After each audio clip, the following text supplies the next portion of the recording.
We're back. I was gone last week. Please explain to me everything that happened.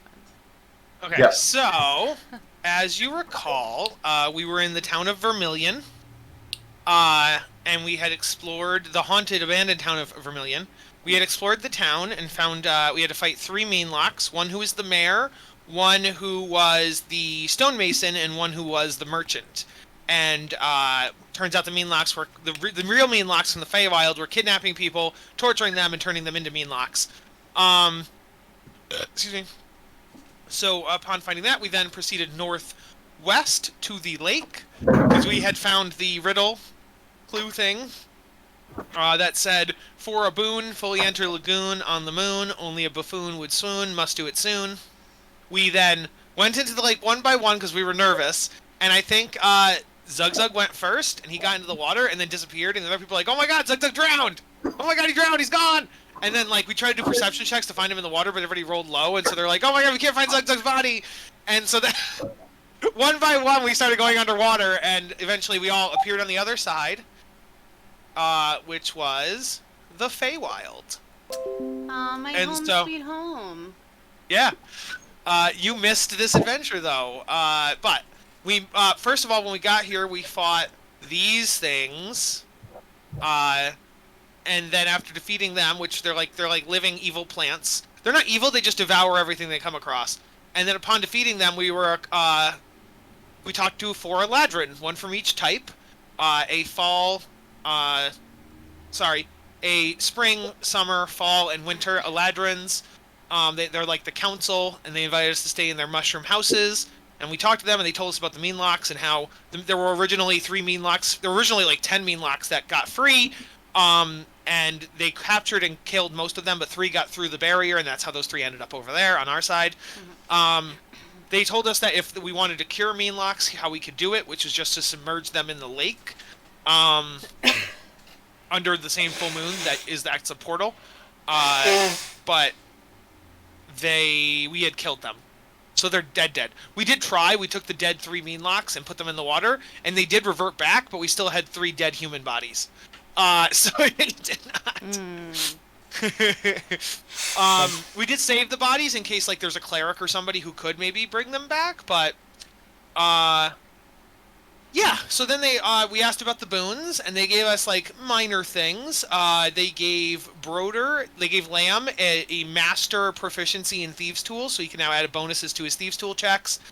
Pan got these elemental gloves that if she's in rain, they'll do water damage. If there's like a fire near her, they'll do fire damage. If it's a thunderstorm, it'll do thunder or lightning damage. Things like that. If you're involved near a vault, yeah. But it's not additional damage. It just converts the bludgeoning, slashing, whatever she would normally do into elemental damage. Right. Zug got a pair of dice that he could add his proficiency bonus to. So they're kind of like cheating dice a little bit because he can actually get proficiency on them. Also, I'm not picking my nose. I have a bloody nose at the moment. Sorry, everybody. Jess is picking your nose. You heard I am. it. I'm definitely picking my nose. I love it. And technically speaking, you weren't there for the Feywild, but I don't want to hold it against you. So I think here's the thing: is my character is banned from the Feywild, like locked out, and she's trying to find a way back in. So canonically, we could say I went to the lake and tried to go in, and I couldn't. You couldn't. Okay, that makes sense. I would when Dalton, if Lance or Orsino eventually join us and they want a boon, if they could have been there, maybe I'd retcon that. Maybe they could even bring you something, Juniper. Not Juniper, Nightshade. So I don't know, but yeah. So that was that. Then we went back into the water. We had to wait 24 hours for like the next nighttime. Went back into the water, came back to the lake, went back to Vermilion, and we headed towards the mine. The second we had killed those 3 meanlocks in town, the insanity stuff had stopped. So we got this moment of clarity. But the second we started going towards the mine, the insanity stuff came back. As a reminder, Foos, his skin and his hair started getting razor sharp. He gave himself paper cuts and started bleeding. Pan was seeing shadows and then started, seeing more and more darkness until basically blindness. Lamb would hear voices in his head asking for help. Orsino was hearing shrieking and yelling and screaming. Oh yeah, eventually the voices stopped asking for help and started telling him to kill his friends and kill himself. Yeah. And then, His friends. let's see. Yours was that you would see out of the corner of your eye, you'd see monsters, and then the monsters eventually started taking over like your ex-husband and your friends and things like that. And then Zug Zug was when he looked into reflective surfaces like metal or water, he would see ghosts and zombies and dead people and stuff in the reflections. So those are now back, and so Nightshade, as you stayed behind in town while we were all in the Feywild and stuff. So now you're making your way into the mine, and did I move us to the mine? Yes, I did. Okay, so in the mine, we've been driven crazy. We did find out that on this part of the map marked M7, excuse me, the mean locks would try to isolate people, and they kept trying to tear the party apart because that way, if they could get them apart, they could do more damage and stuff like that. So so M7 was like separation tunnels. Then we made our way to M6, which this thing was kind of attacking us, but not really. It just wanted hugs, and it kept reaching out. Yes, it kept reaching out for hugs, and we thought it was trying to choke us, but it's like, no, I just want hugs. I want friends. I've been so lonely. And so then Pan talked to it, and then we befriended it, and Pan's like, if I give you a rock, could your moss crawl onto that rock, and we could let you leave the cave? And it was like, yes, that would be great. And so then we did that, and so now we have a pet rock with the moss living on it, cool. And we gave it a name, and its name is, I got it, 1 second here, Audrey Vera. Yes. Audrey from Little Shop of Horrors, and Aloe Vera, the plant. So Audrey Vera. That's a very nice. Yes. We also know that this bottom corner M9 is we found husks and like cocoons. So so we think that's like the Meanlock's hideout and where they convert people. So yeah. But we wanted to finish the rest of the cave before we went back to M9. So that's where we left off. There is this tunnel that we skipped, and there is this tunnel, these tunnels here that we don't know what goes down in there either. So Nightshade, you find the party. Insanity in full bloom again. So you are full on seeing monsters, and your dead husband converted into a Meanlock out of the corner of your eye. Thank you for calling him dead. You calling him my ex-husband made me feel like we got divorced, and we definitely didn't. Your widowed husband or whatever. Yes. Dead husband. Yeah. And my ring is gone. You said. Yeah, the ring is no longer on your hand. Your husband who went out for cigarettes and just never came back. You hear him saying, like, he's like, I never loved you. Rude. So I definitely buried his dead body, so... You actually have a memory of, you went to visit his grave one day, and the grave had been dug up. You remember that now. You have that memory. Okay. Perfectly traumatizing. Yeah. Yes, it is. Okay. Actually, I like that. Pan, you have a memory flashback that in addition to being like a roguish type, you've definitely murdered people. Like what archetype are you of rogue? You're a thief, right? Who? Lamb. I'm a rogue arcane trickster. Arcane trickster. Okay. But you have a memory that you dabbled in assassin, and so you have a memory of murdering people. I mean, I probably have at some point. No, I mean not evil people. I mean like good people. Like you murdered babies, and like you murdered like yes, like innocent, pure. Like you went to a school and just you Anakin Skywalker did. You know what I mean? Like you walked into a school and just murdered all the younglings. They're like hey, give you $10 if you murder this whole orphanage, and I'm like, oh boy, here I go killing again. Exactly. Okay, that's nice. Yes, and Pan, you start to forget as you're blind, you start to forget what seeing things looked like. Like you maybe think like, was I always blind? Have I always been blind? Maybe I've always been blind. You just.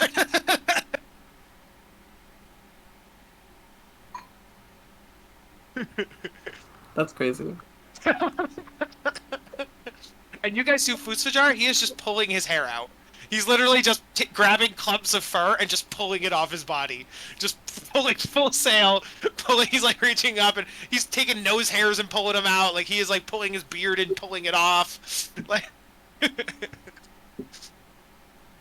Oh, and I forgot. Lamb is currently dressed up as a Meanlock. Yeah. He shapeshifted into a Meanlock. Gross. And I magically changed my armor to look like a little tattered cloth or Is that whatever. Claw hands. I could still hold Rapier with him somehow. So where is the party off to now? We now have our new friend, Audrey Vera. And as far as I'm aware, we have 3 tunnels we could check out. So, as much as I'd like to fully explore this place before the boss fight, the weakening sanity of the group is kind of a concern, and I feel like maybe we should deal with that first. That's a good point, but you would notice that if, like, for example, if you wanted to go this tunnel, you do know that if you go away from the Meanlocks, the sanity does get better. So this tunnel would be easy, but you're right. These 2 tunnels would be harder because they're closer to the Meanlocks. Yes. Okay, let's take a brief break. Let's go back. Jeez. No, I'm not trying to force your hand. I was literally just trying to give you all the information. You can do whatever you want. Yeah, no. That's fine. Let's go back to the back tunnel at least. I could use mild break from mind-altering insanity.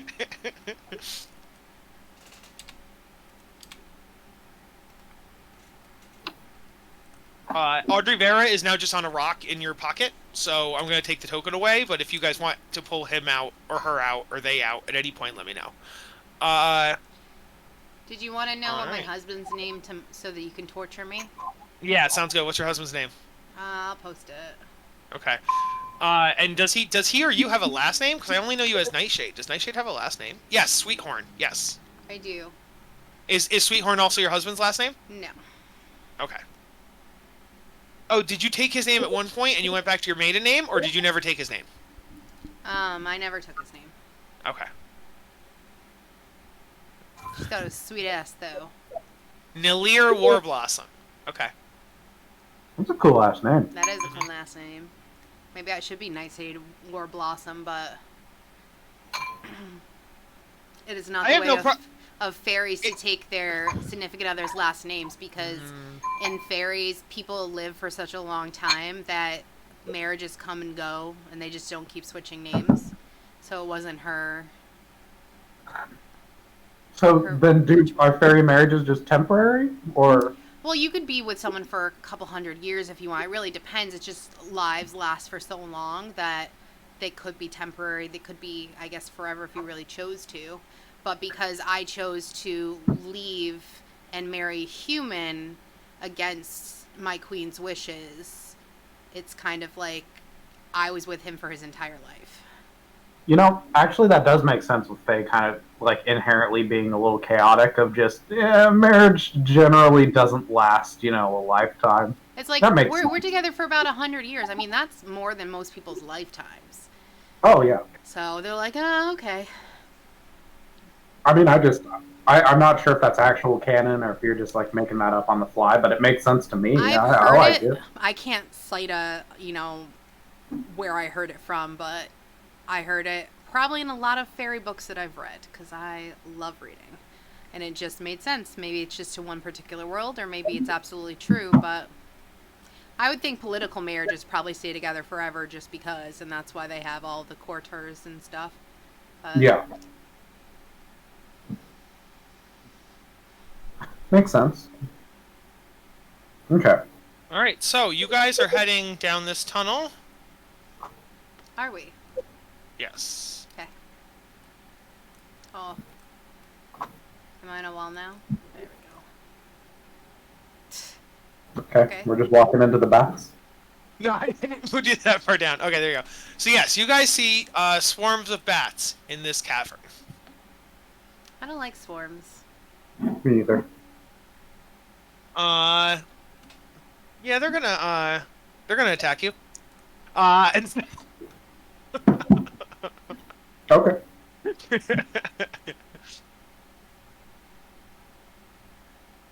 Well, I will attack them back.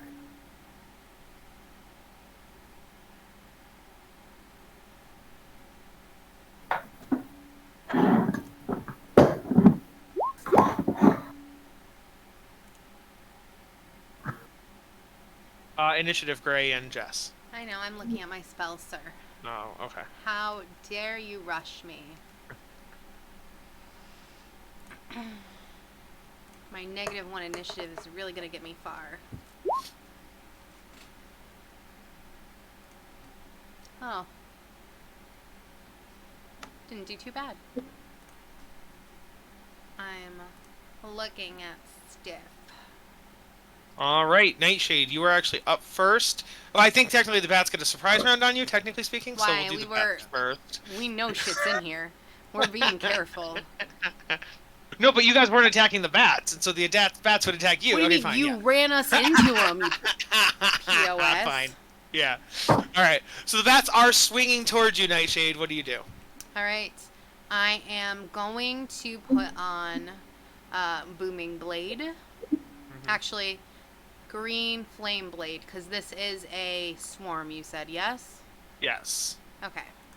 So I'm doing Green Flame Blade, and I am attacking with my flail. I am...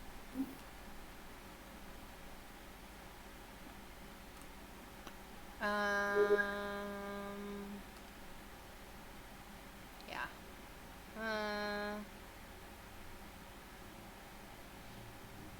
I'll go here. And I will attack this swarm with my Green Flame Blade. Just so you know. You know. Alright.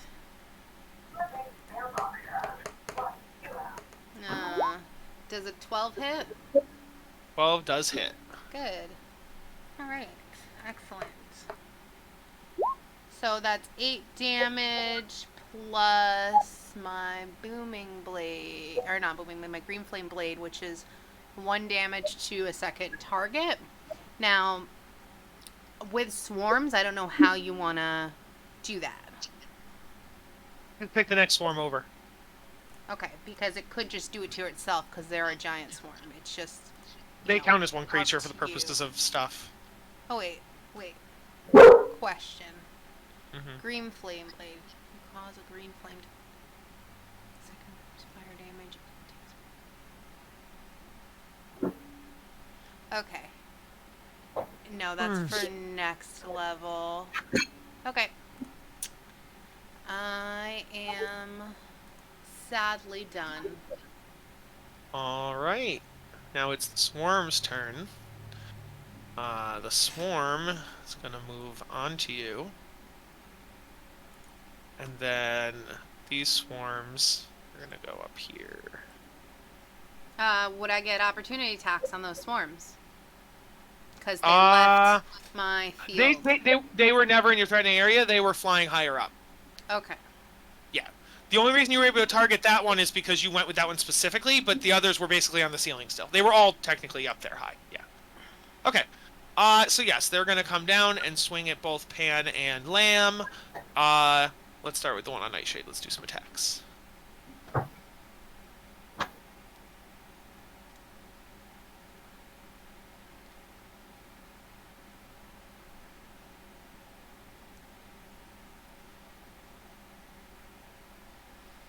That is an 18 to hit Nightshade. That doesn't hit. Also, so you know, I have Warcaster. So, technically, I could have still hit them.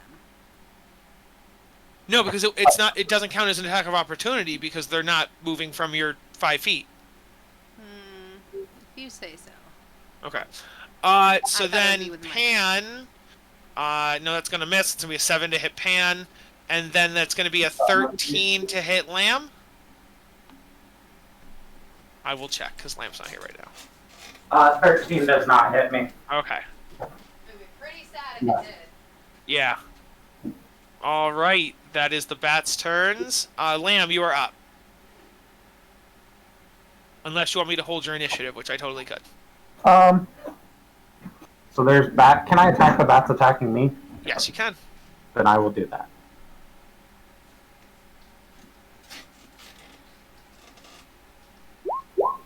$13 hit? 13 hits. I think they're next to me, so... Yeah, 20 damage. Okay. And that's my turn. Okay. Pan. You are surrounded by a swarm of bats. Lovely. Give me one quick second. Okay, for sure. I'm gonna... Can I help, well, no. If I help, Broder, would I get advantage at... Like, we can't get advantage against the You bats, can't get right? advantage with the swarms When now. they're in your Okay, for sure. thing. Then I'll just stay in my place. Yeah. And I'm gonna hit the fucking bats. That's right. Fuck them up. 11 would 11 miss. Okay. Some bullshit. And then I'm gonna just bonus action. And, hit him. 8 would also miss. That's my end of my turn. Okay. Fusfajar will also try to hit the ones next to Pan, because he's the closest to that.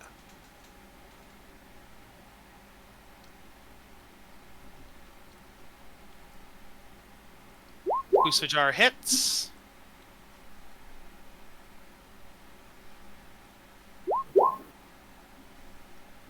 Okay.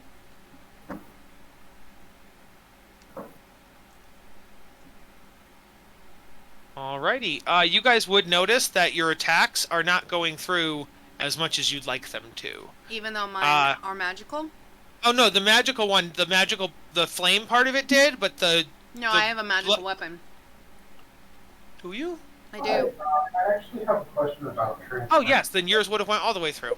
Yes. Um, Oh, actually, wait a second. so No, it actually doesn't matter if it's magical or not. if there's that, Why? It's just damage resistance against all bludgeoning, piercing, and slashing. Magical or not doesn't matter. But does it say? But does it say in there unless it's magical? It doesn't say that. That's why I'm saying, like, that's why I say it doesn't matter. Would I be able to transfer? You're right. Most creatures would say against non-magical. This one doesn't say against non-magical. So, Interesting. Okay. all right. So that's what I was saying. So when you did the flame blade part, the flame that did do full damage, but the actual blade part, no. What's the other? So that's Fusfajar Nightshade. You're up. Okay. I'm gonna change up my tactic a little bit. I think it's either. It might be either. I don't remember it. I have it. I am going to cast Witch Bolt on them. Mm-hmm. That's gonna be 19 a hit and 10 damage for lightning damage. 19 will hit, and the lightning damage will do full damage. I'm sorry, that's the one sound, but yeah, as far as phone service, I'm not. All right.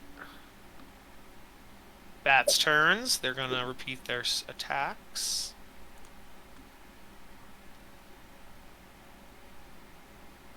That is an 8 against Nightshade, so that's gonna miss. Correct. That is a dirty 20 against Lamb, who I'll find out about, and a 22 against Pan. 22 miss Okay. after. No, yeah. So that's gonna do 8 damage to Pan. Okay, he did actually mention that. I'm assuming 8 damage to Lamb when Lamb comes back.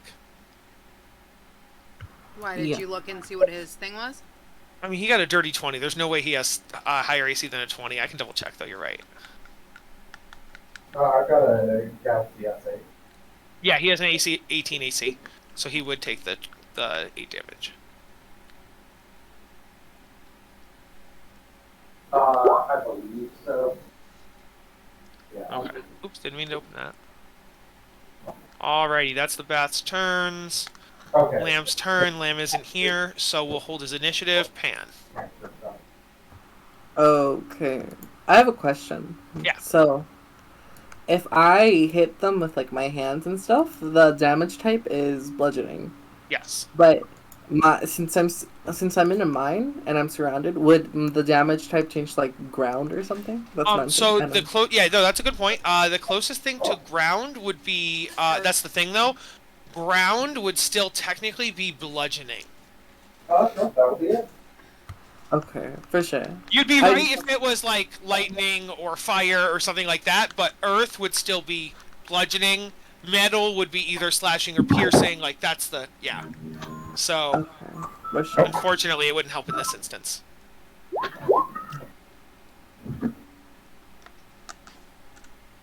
About 5 more puddings.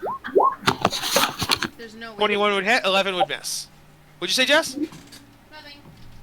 Okay. I 21. didn't do an 11 to hit. I did an 11. Oh, 11 damage! I'm sorry. Yep, that's my bad. Yep, 11 damage. Yes. And I'm gonna use one of my key points so I can do the free blow.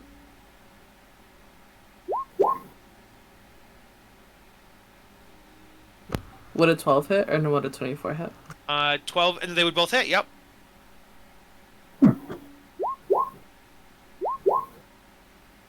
For 12 total damage. Got it. Lamb, we had skipped your turn, but you are now up. Cool. Also, Lamb, you took 8 damage while you were gone. Well, that's just rude.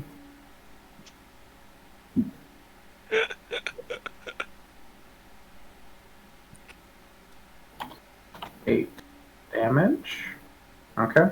They're still the same one attacking me. Yep. How about the one that's attacking? Which one's hurt more? Can I tell?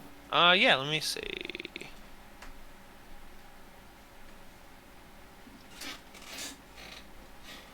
The one attacking Pan is actually the most hurt. Okay, then I'll attack that one. I have flanking with that one, don't I? Not technically. Why not? You can't flank something that's occupying, because like it's in Pan's space, swarm. and you're in, so you can't flank against a swarm really, unless like A swarm is you. many small. Oh, I'm sorry, with Fusajar. Yes. Yeah. I thought you were saying you were flanking with Pan. I'm like, no, it's on Pan. Yes, with Fus you are flanking. Yes, I'm sorry. Okay. No, you're fine. All right, then I will stab at the 25 hits. I'm assuming 25 hits. 21 damage. I was confused because Pan tried to flank with you, and I'm like, that doesn't work that way. Yeah, That's no, why I was thinking get it. this. Okay. 25 would hit for 21 damage. Got it.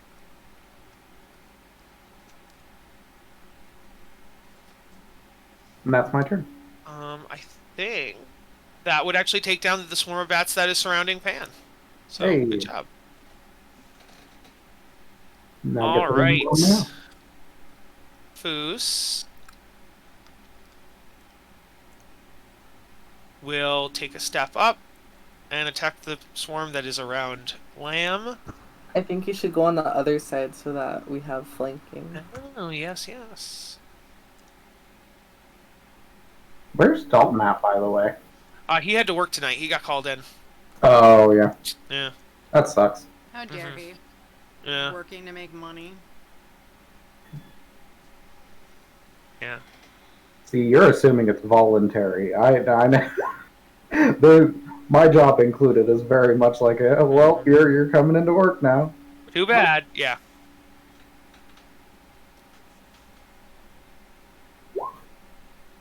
For a piddly 4 damage. That is Foos. Nightshade, you are back up. You are surrounded by bats and you are all alone. Oh no, I'm so scared. Shaking in my boots. I will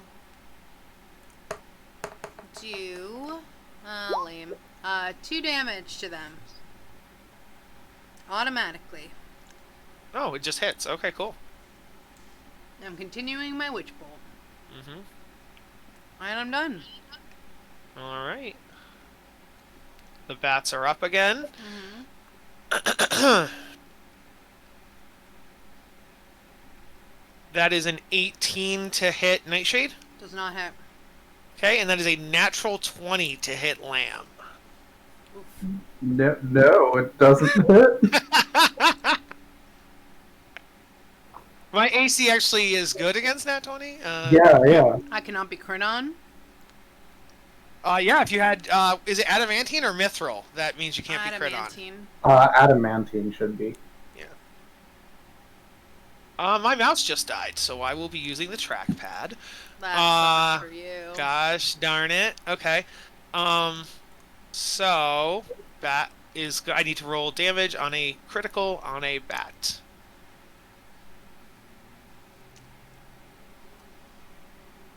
That is 16 damage to Lamb. Ow. I am severely wounded. And that's the bat's turn. Lamb, you're back up. I do not like this. I'm gonna stab at it. And look at Foos longingly, hoping he will heal me. Oh, well, hot damn. Hey, look, you're trading that nat 20 for their nat 20. Yeah. Fuck him up. So that is 13 plus 16, so 29. And that will kill this swarm of bats. I still look at Foos longingly to heal me. Yep. Pan, there is still a swarm of bats surrounding Nightshade. I'm fine. Okay. Take your time. How far away can I get from where I am? There's no squares here. I can't work with this. I think they're technically... Are they not technically squares? They're not. 5, 10, There's no 15, grid. 20... It's still 25. There's not technically a grid, but the measurement does still work. So it would be 25 to get over to where she is. What I'm hoping right now is that I move here and somebody moves here afterwards, so that I can get anything. That is true. Just my thought, though. Do you want to hold your action so you can have advantage then, or are you still going to attack?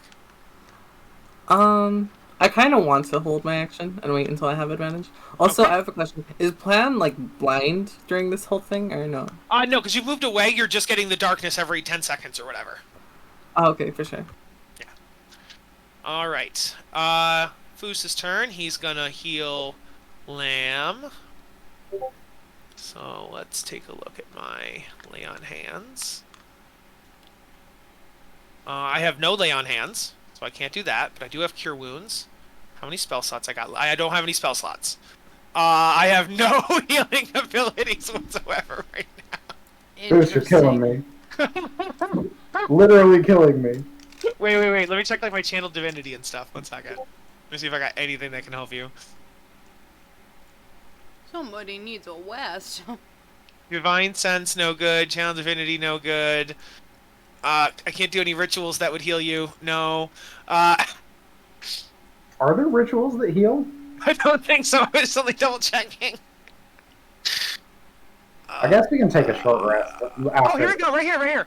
I do have one. As a bonus action, each creature of my choice within 30 feet regains HP if it has no more than half of its max HP. Cool. Alright, so I'm going to activate that. So my channel divinity is a healing one. I thought I had something. Also, Foos has interception. I should be using that. What does interception do? If a creature within 5 feet of me gets an attack, I can reduce the damage. Yeah. Wouldn't that So have I been can, nice, huh? Yeah, please. You know what? I'm going to retcon and say I did that. I'm going to use my reaction to stop some of that damage on Lamb just now. Lamb, how much did you just take? 20-something? 16. You took 16? Okay. Yeah. So I can reduce that by a d10 plus 2. So let's see what I reduced that by. No whammies. I reduced it by 3 because I got a nat 1. And so I used interception to take 3 off that damage, so I kind of healed you 3 if you look at it that way. Yeah. And then I'm going to use one of my channel divinities. That'll affect the whole party, so that's cool.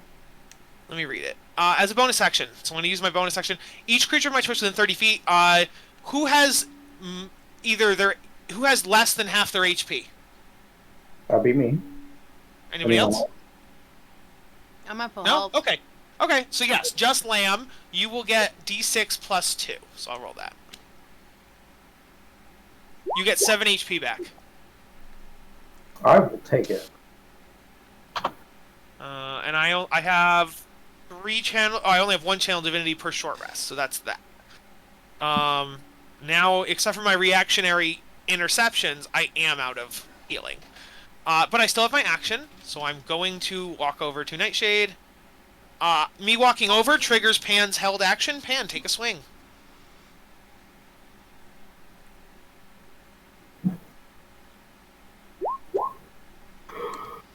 23 hits.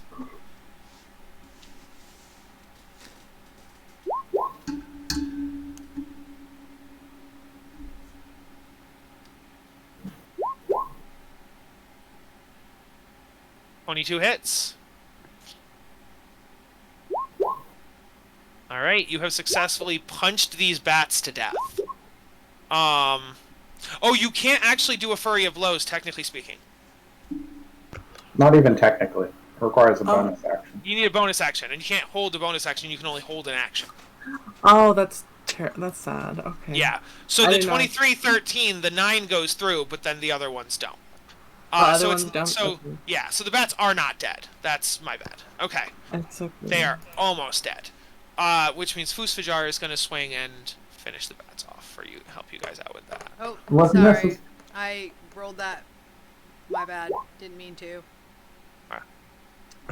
Can I take back my key? Yeah, of course. Take your key back. Absolutely. Thank you. Appreciate it. All right. Fus hits them and kills them, and the bats are dead.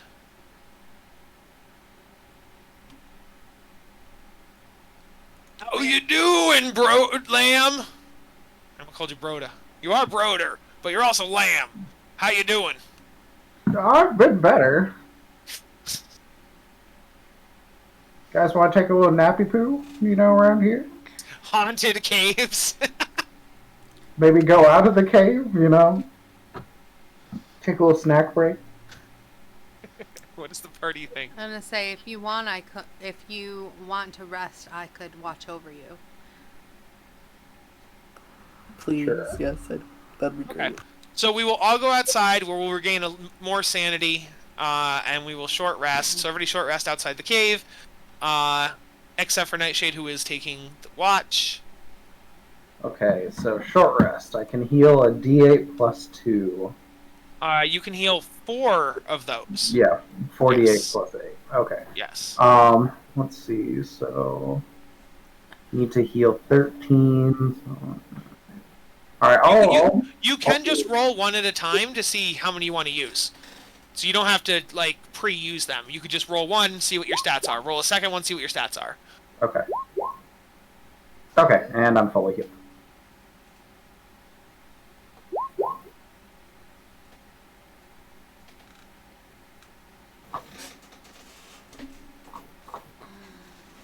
Looks like we've got one area left once everyone's all ready to go.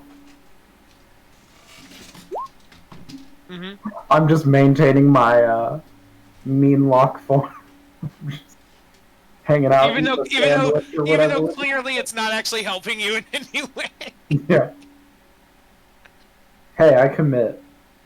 I didn't want to say it last week, but you're dealing with psychic creatures, and so your physical appearance does not fool them when they look inside your mind.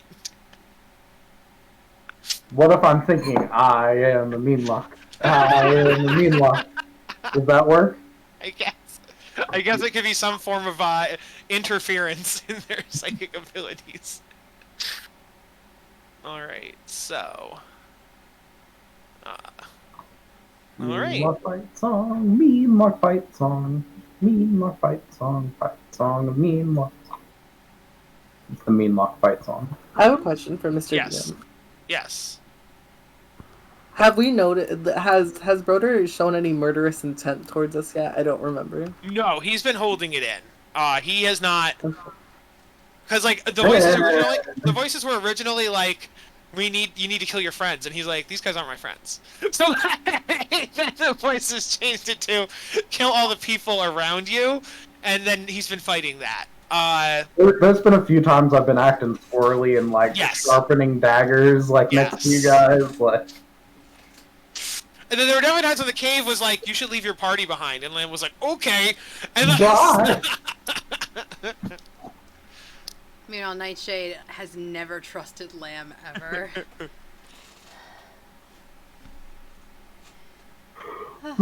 I mean, that's a fair assessment. Alrighty. So, are we going to the boss, or are we going to one of the last 2 unexplored caverns? I say we need to clear everything out and There's keep 2? our sanity up so that There's no one who can come behind us. Here and here. Oh, those clearly I like didn't see where you said here and here. Oh. You don't know that, Lamb. Here I mean, and here. you're Let's according say to we what's go revealed. here. Oh, and hey, Kyle. By the way, I'm noticing your reveal areas are very square. Yeah. So as part of the reveal options, He I doesn't want like to say it. there was a No, he doesn't mean the lights. What are you gonna say? There's a polygon reveal? Yeah. yeah, there's a polygon reveal. How does it work? You just You click. basically like draw it out, kind of like it points or whatever. Hold shift to snap to. Oh, I don't want to use hold shift. So just drawing will do it. Yeah, and you Alright. kind of draw the shape you want to reveal.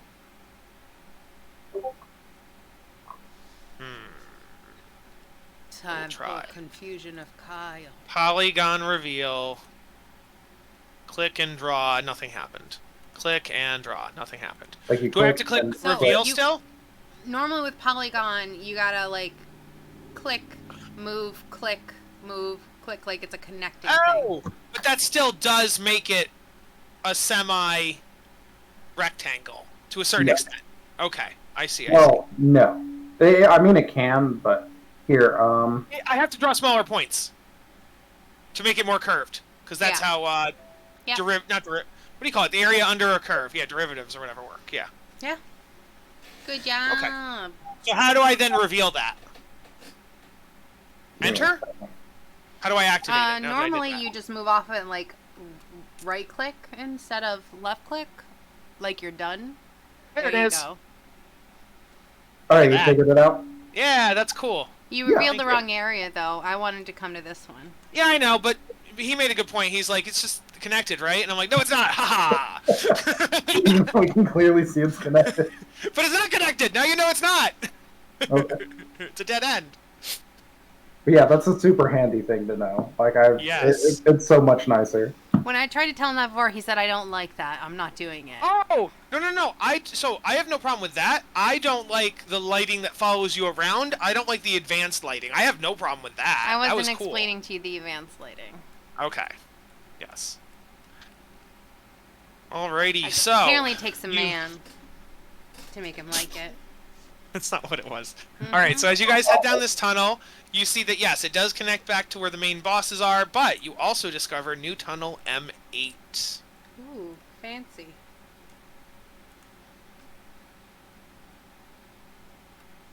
Just avoiding the bosses. Don't mind us.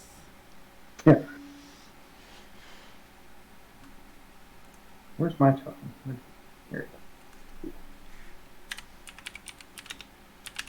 is. Boop. All right. So The let hell me is read this? you about M8. You find there are pools of water. This dead-end cavern opens wide, and the lingering dampness of the tunnels is pronounced in here. Moisture leaches through the moss ceiling above, forming fat droplets that fall into pools of dark water around the chamber. A sharp scent of minerals fills the air and mixes with the earthy smell of the moss. The sound of dripping doesn't echo, but is immediately dulled by the moss-carpeted surface.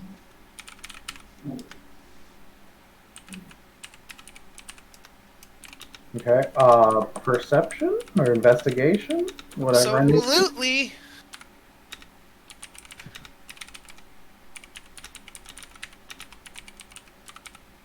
Does anyone know what this moss is? Is it maybe dangerous or? It's the same moss you've seen growing everywhere, so it is the same. That part is the same. I'll tell you that for free. The pools of water and the dripping, that is new. Can I do an investigation check Yeah. on the water? Not well. Interesting. Can I pull out Audrey and can I get Audrey and ask them like what is this stuff, man? Oh yeah, yeah. Audrey. So Audrey comes out, and Audrey be like, "Hey, how are you guys?" Getting better. Yeah. What is this stuff, Audrey? It's water leaking from the nearby lake. there's a lake next door, and it comes in through the tunnels and the caverns, and then it leaks into the caverns. Ooh, do you think that this water will turn the mean locks back if they get pushed into it? Or if thrown upon them? Maybe. But they aren't mean locks that have been turned. They're original, like, born mean locks. Ding, ding, Because ding. Pan is right. Does that mean it would Yeah. hurt them then? You don't know. This water is drinkable? You don't know. The lake water is, but you don't know about this because it has gone through. It's more minerally because it's picked up mineral deposits as it's been flowing from the lake to here. I And will fill up my canteen with the water. Okay. As you go to do that, as your hand goes towards it, out comes this, and it's going to get a surprise round on you. Well, what the fuck? Interesting. Oh no. Is that what I think it is? What do you think it is? A gibbering mouther? No. Okay. It's a black pudding. I love black puddings. So I've it's gonna. never seen one with teeth. That's... Oh yeah, I found this picture and I'm like, I love this artist rendition of it. what does it normally look like? Like, what the fuck? They're It just just like looks like black ooze normally, Yeah. which why I was like kind of what do you call it? Uninspired by it or whatever, and I'm like, I like this I'm better. gonna look it up. I'm gonna look it up.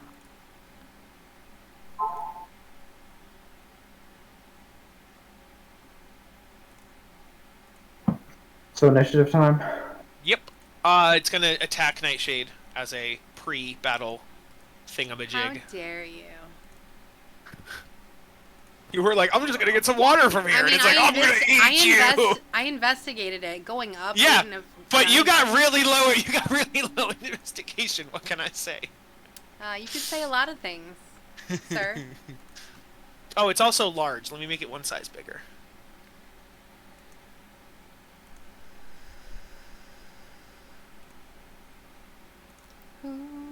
Okay. Are you gonna put this corner? Yeah, I'm gonna turn them around right now.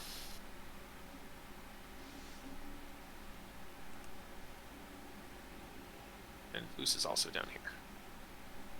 All right. So let's roll initiative.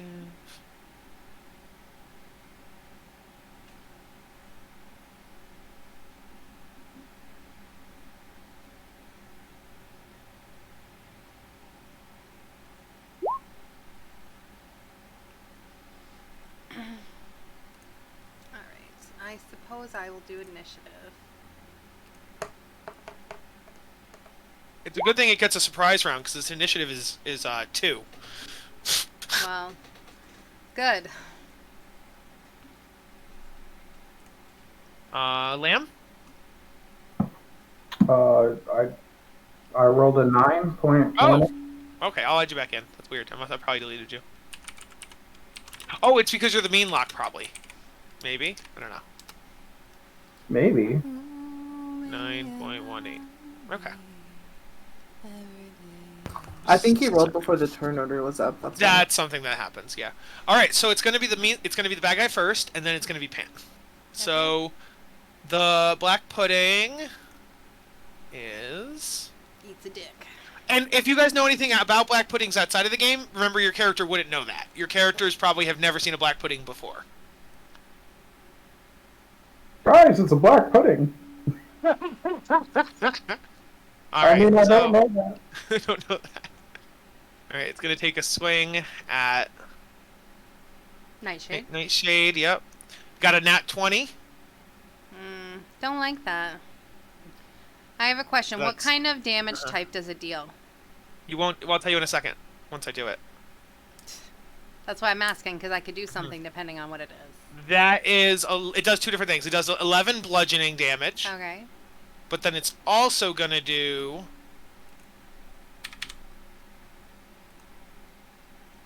33 points of acid damage. Okay. Ow. But it's because it crit. It's only because it crit. It wouldn't do normally that much, but because it crit. Okay. So I am going to use absorb elements. And it's going to... Is absorb elements a reaction? Yes, it is. Okay. So, blah, blah, blah. The spell captures some of the incoming energy, lessening its effect on you and storing it for your next melee attack.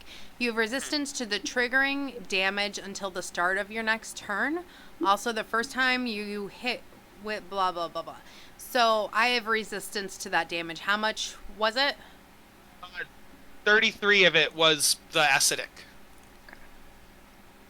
So, that's 16? Wait, that sounds wrong. 1 second. Because I had 11 Yeah, that's right. bludgeoning. 33, yes. Okay. It was 11 bludgeoning and then 33 acidic. Ouch, baby. So, then also, Nightshade, are you wearing either a shield or armor? I'm wearing both. Okay. They both take a permanent and cumulative -1 penalty to AC. A permanent? Yes. Does make whole fix that? Is make whole a thing? Mending is a thing. Mending? Does mending fix that? So, It might. if I have my shield, wouldn't just the shield take it? Or just the armor? It's okay. You're right. I don't think a shield would get hit because it does say non-magical armor. It doesn't say shield. So, I mean, it's weird because some books lump shield in with armors, and some books make a point to say the shield is not armor. My armor is magical, so that doesn't happen. Okay, then I think it would be just the shield. I think you're backtracking because now you just want that -1 on something. That's fair. But Wes, I guess Wes or Jess, do you guys rule that a shield is a type of armor? Here's the thing. If we're you don't wear it, but it definitely is defensive. If we're going by your No. I said I don't think so, but some books say this, some books say that. Okay, That's what I was saying. I'm going to say yeah. it doesn't. And the reason why is because we had a long conversation about shields and you absorbing them or not absorbing them into your body on your Warforge. And it is not an armor. Okay. All right. Yes, but if you remember, I was also debating that because, like I said, some books say they're armor and some books say they're not armor, so it's a whole thing. Okay. So, but yes, that's fine. So you're fine then. You don't take the -1. Okay. That is the Black Pudding's turn. Han,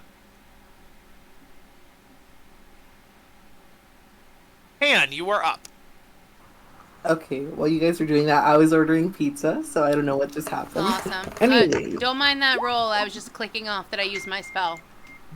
Okay. Go this way. Can I go past it, like to the back of it, or no? Not technically, no, because it's a large creature, and there's not 5 feet to the left or 5 feet to the right. It's taking up the whole thing. What if I like squeeze in between, like jump over it or something? It's a large creature. It's occupying that whole opening. I hate You could get next to Nightshade. I would let the two of you be there if you wanted to do that. Nightshade, Okay, I'm gonna need you on your turn to go over here, like fly over it, so we can have advantage, girl. You know? Does that make sense? Is that possible in some way? You could try to fly over it, but I'll do some kind of luck check to see if it's taking up. Because it's amorphous, it could actually be like a 10 by 10, so it could be taking up. Let me actually, you know what? I will double check. How big are these caverns? Let me just double check. Because if it's like a 20-foot high ceiling, you're right. But if it's a 10-foot high ceiling, I don't think you could. Let's see.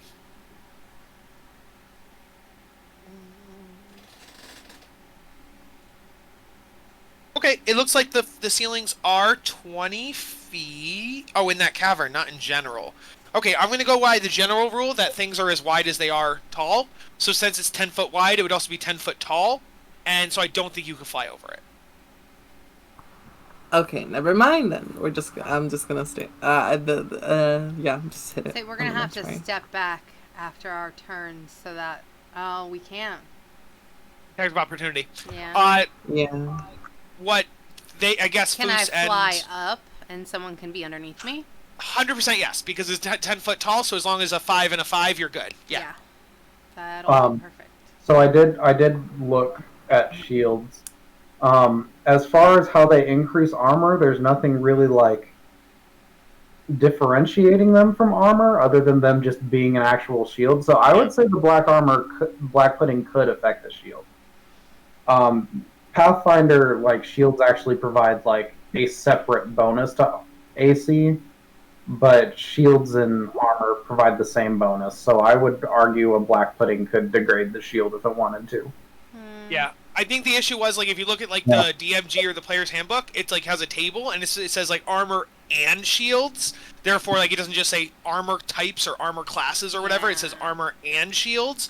So that's like the other argument against it. So that's why it's Yeah. But I am on Wes's side, but I can see what Jess is saying too. So I'm okay with being neutral on it. Yeah. Yeah.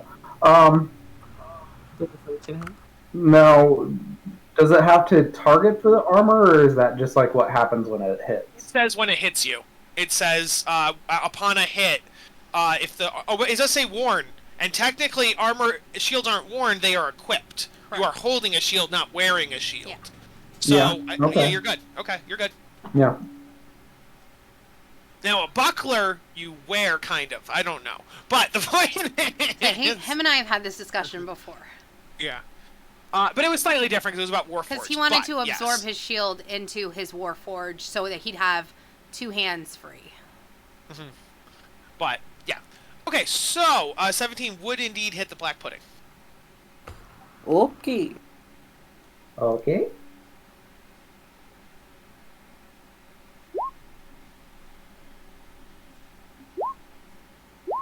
Oh, I did miss something, guys. I'm sorry. Jess, when you... wait, no, Jess, you haven't attacked it yet, so you're good. I have not. Pan, you will take 4 acid damage for hitting it.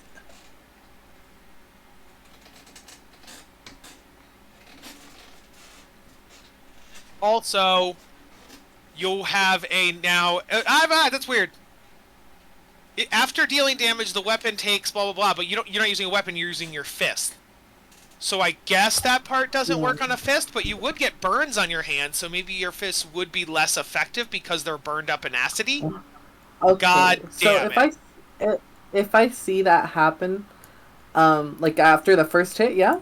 Yeah, you would definitely feel that acid damage after the first hit. Yes, after that 17. Okay, then give me a second. Let me see. Yeah, you don't have to use the 20 or the 6. I wouldn't make you do that if you don't want to punch it again. Yeah, I don't. I want to use Step of the Wind instead of the thingy, so I can like disengage. Yes. Cause fuck that. Yes. And yeah, that's the end of my. All right. Fusfajar. Do glaives have reach? Yes, I think. Cool. Yes, they do. So he is gonna walk up behind here and just hit it with a glaive. Meaning that there's technically still 2 spots open, so if Pan wanted to come up or Lamb wanted to come up, they're still good. So that's cool. Fus is gonna hit it. Seems like the rest of the group is having a not fun time, so I'm good with hanging back. Yeah. I won't take the acid damage because I'm not within 5 feet of it. So, and I technically in character Foos does not know that it eats away weapons, but he would see. Yeah, so I think he would attack. Unfortunately. By the way, I would let the group know, like, hey, that shit fucking bit me or something, like, you know, like, as I hit it. Oh, if you hit it and it does damage, that's not. I don't know.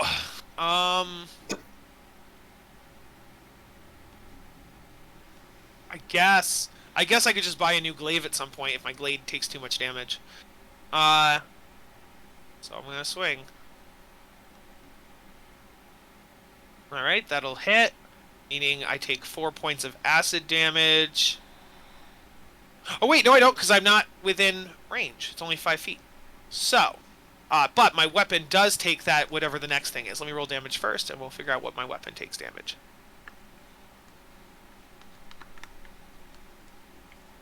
Dealing 10 points of damage to the black pudding.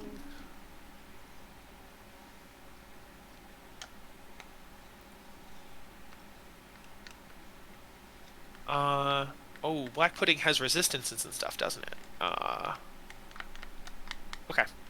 No, that's happened so far, but my weapon now. It says non-magical weapons take a permanent and cumulative -1 penalty to damage. If the penalty drops to -5, the weapon is destroyed. You guys don't know that second part. So Why would you tell us this? all right. So Good my weapon. metagame, but here's the stats for how Yeah, we do it. I'm sorry. I didn't mean to read that part out loud. That's why. I meant to stop myself, and I just kept reading. So. All right. So that's Foos's turn. Foos would tell you, he'd be like, guys, when you attack it, your weapon gets damaged. Careful. So we now know if you stand too close to it, you get damaged. If you attack it with your weapon gets damaged. And if it attacks you, your armor gets damaged. So... Now, is the damage included for magical weapons? You don't know. Okay. Actually, wait, yeah, you don't know. You don't know. I'm going to... I mean, I guess... I noted... Did I notice... Well, I guess I haven't seen someone else's armor. Well, I guess, is Foos's weapon looking a little degraded after swinging? Foos's weapon is degraded, but you would notice that, Nightshade's armor is not. Her armor is magical. Yeah, Sorry, her weapon. Your weapon's magical. Your flail? My flail is magical, yes. What about your armor? Yes. Okay, yeah. And neither her armor nor her weapon were damaged. Yes.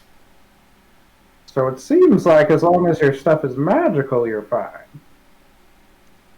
I guess so. It's a shame I don't have the magic weapon. Yet to have my turn yet. To be honest, I have yet to have my turn yet, so I haven't tried to hit it with my weapon, so you wouldn't know about my weapon. Yeah. Okay. Yeah. Well, I saw at least the magic armor, Yeah. so I'm. That's kind of where I'm drawing that conclusion from. Okay, so I'm gonna shoot it with my hand crossbow if it's my turn. Yep. 22 hit? 22 hits. Then 11 damage. That arrow is gone forever, though. No. So usually I don't keep track of arrows, but when it comes to jellies and oozes and things like that, that arrow is gone. Yeah. Makes sense. So that does 11 damage.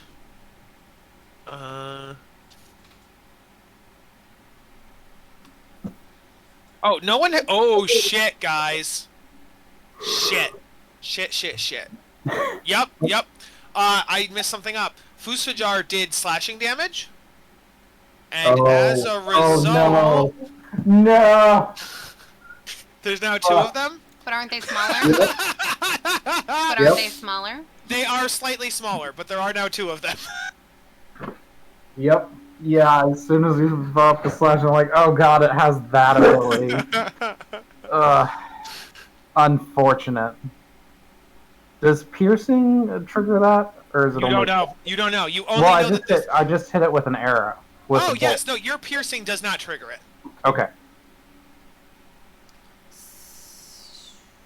So, what way are they positioned? One's right in front of you and one's right in front of, Here, let me move it back. But they're both smaller, and they don't get larger. So if there was an area that I could... They were 10... It was 10 by 10, now it's 5 by 5. So it's still the same amount of space. You know what I mean? But it looks like it's taking up more space. It's not. There was an area that I could move here. No, you couldn't. You could never have passed it before. That was a thing. But I said that earlier when Gray asked. Well, Gray said if I could go over top of it. Yes, and I said you could not because it was occupying 10 by 10 and it was a 10 by 10 hallway. Okay, so it is now occupying 5 by 5, so yes, it is now shorter, so you could go over it now. You could fly over it. I have a quick question. Yes. These walls that we're around, they're surrounded by moss, right? Yes. Okay. Okay, thank you. I'll think about that in my next... Okay. Anything else, Lamb? You did see that your attack went through, but you do not have that arrow anymore. Okay. Yeah. That is now Nightshade. There are now 2 of these monsters. You ruined what I wanted to do, you piece of shit. but I'm probably still gonna do it. Alright, I am going to do Booming Blade on the sludge pudding in front of me. And I am going to attempt to hit it with my flail, which is bludgeoning. No more babies. And let's see how that works out. And it's a magic flail, too. So, There's yeah. a 16 hit.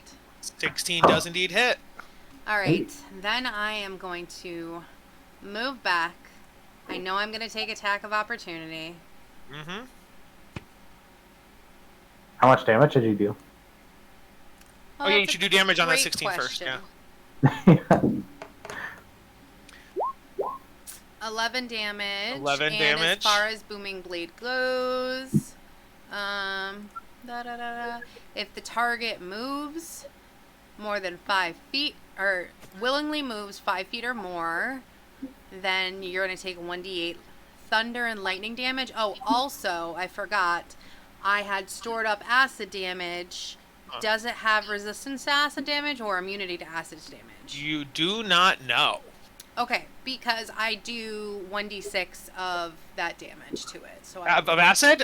You notice that the acid does nothing. It has immunity to acid. that's why I asked, because I wasn't even going to roll it if that had happened. Yes. Oh, shit, guys! It also has immunity to slashing, so actually Foos did no damage to it, but it did indeed split in half.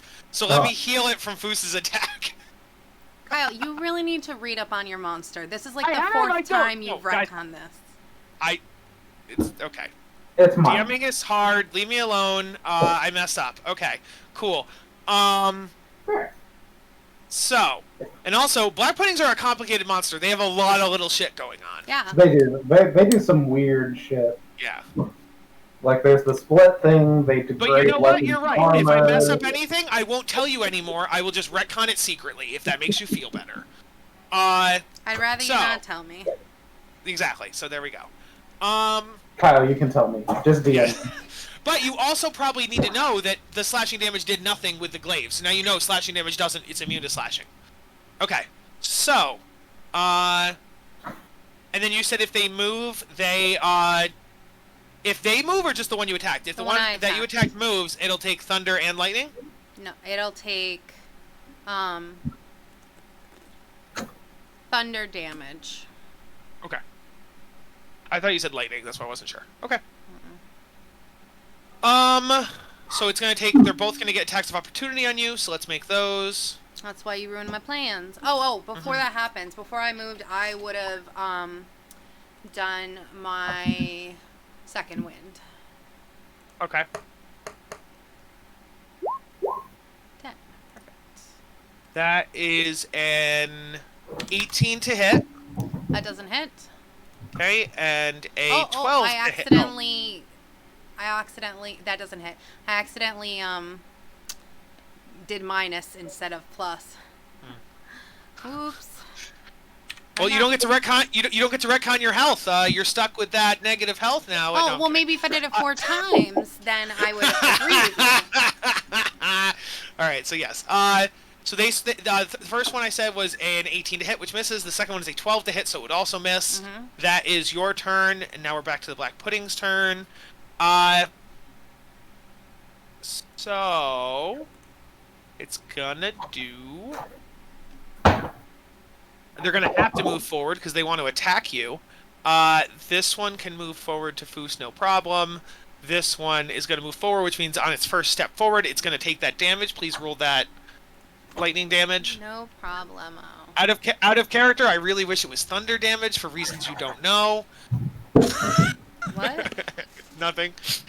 Wait, booming blade. It should 100% be thunder damage. I said thunder. You kept saying sorry. lightning. Sorry. I meant to say I wish it was lightning. That's what I meant to say. Thank you. I wish it was lightning, but it's thunder. Yes. I'm dumb. So, how max much damage? 8. thunder damage? 8 thunder damage. Got it. Thunder. Thunder. All right, and then it's going to continue moving forward, so it can reach you guys to attack you. Oh, I forgot something. Actually, I didn't forget it. It happens now. So if that makes it better, Nightshade, you attacked once on your turn, Yes. you're gonna take 8 points of acid damage. I am gonna take 4. Okay. Because you're gonna cast Absorb Elements again? It lasted. Oh, okay. Alright, cool. So that's that. And then it's gonna attack Foos and Lamb. So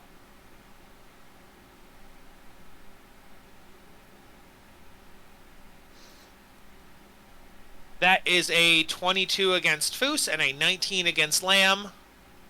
Stop. What? Stop. Stop doesn't work. Doesn't work that way. Lamb, are you wearing non-magical armor? I am not. I have magical studded leather. Okay, so your armor's fine. You're gonna take the damage I tell you you're gonna take. And then Foos is wearing non-magical armor, I believe, because he is just a backup character. I mean, a support character, so I don't think he has anything special. Yes, so his AC goes down, yay. And then we're gonna deal damage to both of you. If Foos dies, can we have a better healer next time? He is he.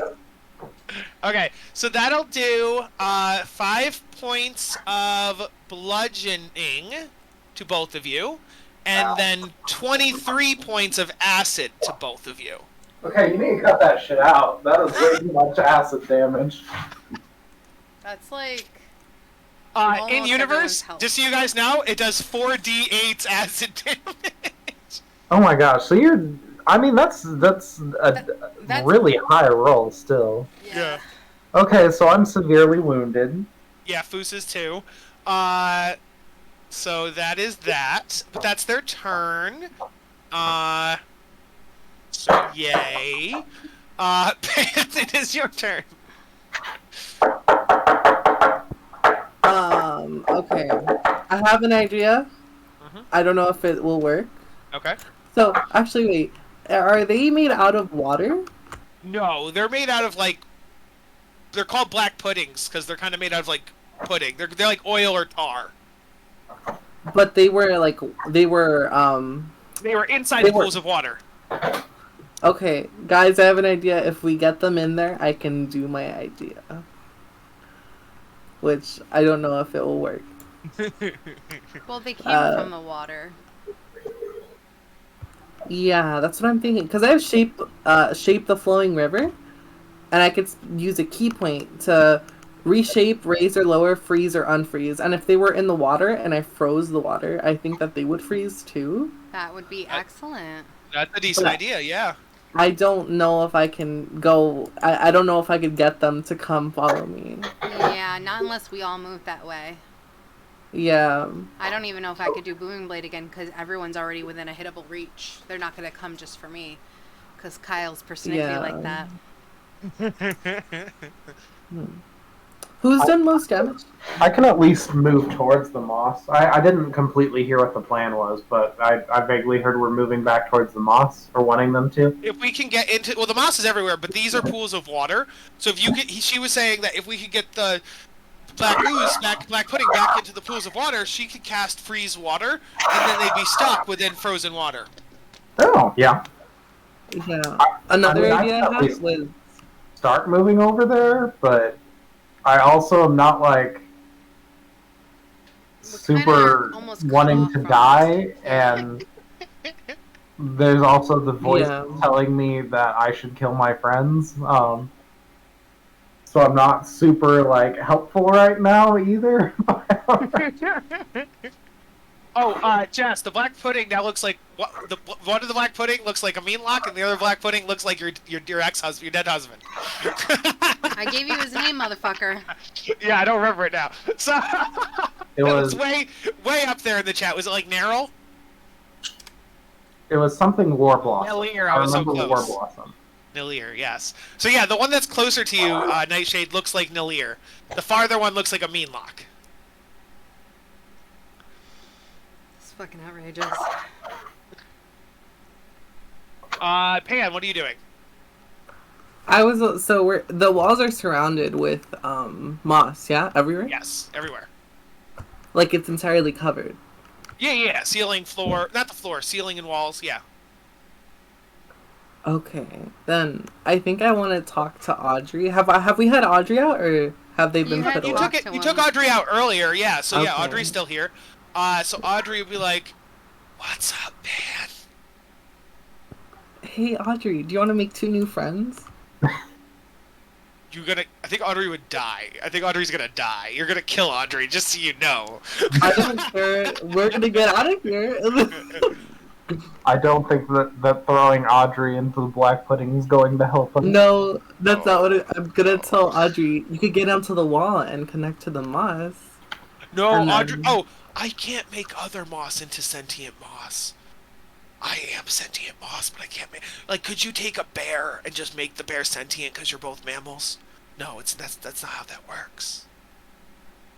Well, the way I thought about it was like moss connects to moss. I mean, I could like pet it, and I could like, but I couldn't like talk to it or do anything with it or, yeah. You're kind of being racist right now, Pan. Oh my god. Okay. What, you think all us moss just look alike? Is that what's going on? You think all us moss just know each other? I'm not gonna say nothing. Anyways, yeah, I guess I'm gonna I'm looking at. fuck man, okay. What is how much what's the worst that can happen if I walk past both of them and try and get them to go to the lake to the water? You would take 2 attacks of opportunity. And Which they're we gonna know have their attacks. Their attacks do like up to like around 8 bludgeoning and then like 20 something poison. So you would get that twice if they hit. Well, did I get dealt any poison damage? So, You disengaged Okay. before they could attack you, I believe. okay, so I've got. Yeah, but I've I'm gotten- saying in general, did I get any poison damage done to me? I think so. I think earlier when you hit them, when you tried to punch it, I did acid damage to your fists.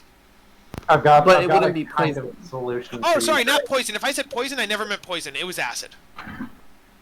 I never meant poison. Okay. But do they do poison damage now, or They is do it just not. acid? They only do acid damage. Okay, for sure. I'm asking because I'm immune to Yes. poison, so Just that wouldn't acid. have been able to. Yes. God fucking damn it! I hate my life. Okay. If I ever said poison, use Control F and find and replace all instances that Kyle said poison with acid.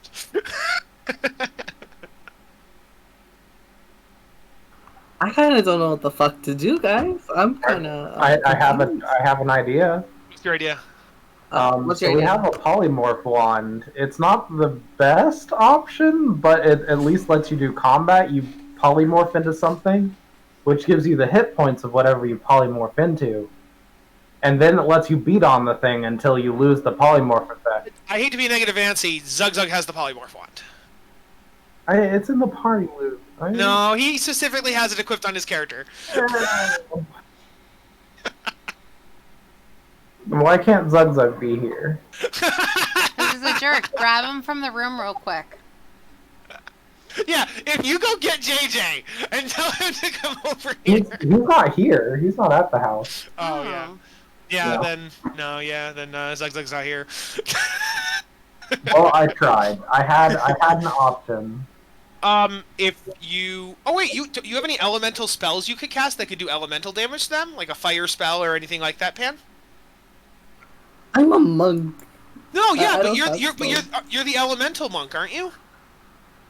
Yeah, I am. That's do those count as spells? Okay. They don't count as spells, but I meant like you have that water one. What else do you have that maybe you could use? Do you have one that could do fire damage? Yeah. Do you have one that could do No. light? No. No, I just have water. I just have the water one right now. It's like the Oh. Avatar when they first started out. You know, like Yeah, They could only- I really thought the elemental person got 2 things to start, but I guess maybe it's just the one. Okay. What's the water one you have? 10 fucking damage to this bitch right here. That's all. And it's 3d 10, but they need to pass a dexterity saving throw first. Oh, you should do that. Yeah, do that. If that I means just did. Okay, so it's a DC 12 dex save. What is it? It's like a water whip, or is it like? Yeah, it's like a water whip. It's like Okay. just blocking. Gotcha. So we're gonna go with a DC 12 deck save on the one that is diagonal from you. Yes. Does that cost you Oh, anything wait. to do? Does that It cost costs. you? I think it's a key point, maybe, or multiple key points.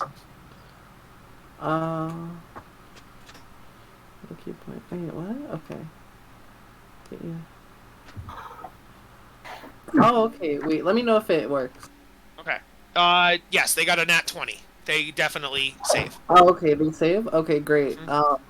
Then, I don't know if they still take the damage. Let me double check. On A a okay. typical success, they'd probably take half, but on a nat 20, they don't take anything. Half as much as down. Yeah. Okay. Yeah. Okay.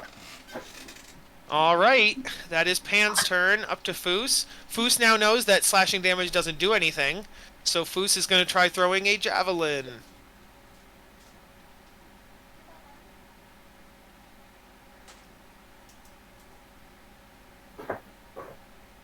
And hitting. Dude. Hey, if the magic spells cost you elemental points, you might want to invest in some javelins if you can use those, Gray.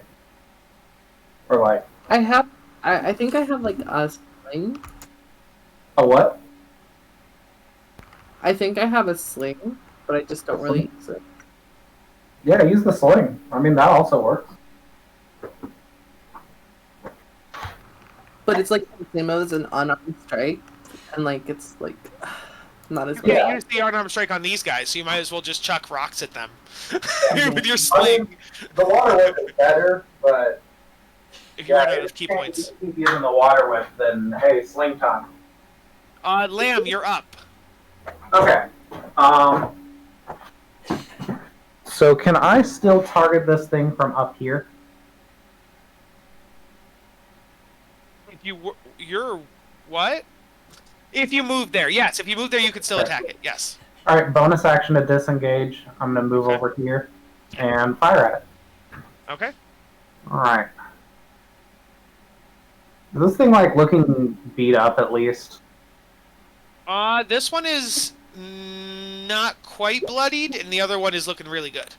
18 would hit, and that would do 21 damage. Now it is definitely bloodied. Cool. I guess.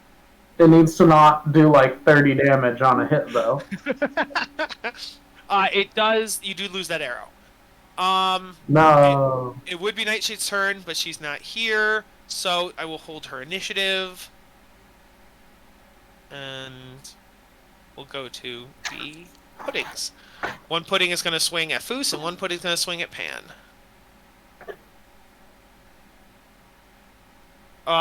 The Foos one is a nat 1, so it's going to miss. Pan, that is 22 to hit. It does not. Yeah. How much damage do I need to? That's going to be 9 points of bludgeoning damage and 22 points of acid damage. Pan is down.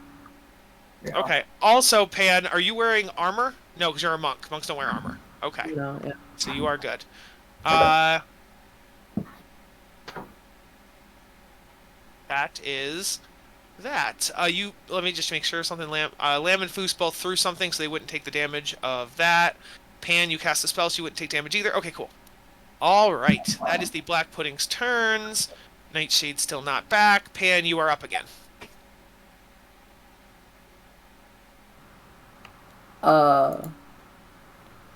Death save. Give me a minute. Wait. Give me a second. Said it was 22 damage. It's 22 acid and 9 bludgeoning, so 31 total. Okay. And if they do more than my max amount of health, do I die? No, you need to. It needs to be. You need to go negative your max health. Oh, okay. So if they keep attacking my dead body, then I die. Well, no, because negative doesn't accumulate. What if they attack your dead body? That's an automatic death save. That's what that means. Yeah. A death fail. Sure. Yes. But yes, you are good. You do not go negative. So if you did not go negative your max on that 31 points, you are just at 0 now. I see. Also, this sounds fucking disgusting. Okay, 7. Okay, you fail, so that's 1 fail. That Lovely. is Pan's turn. Let's see. So that'll go with Nightshade goes down again.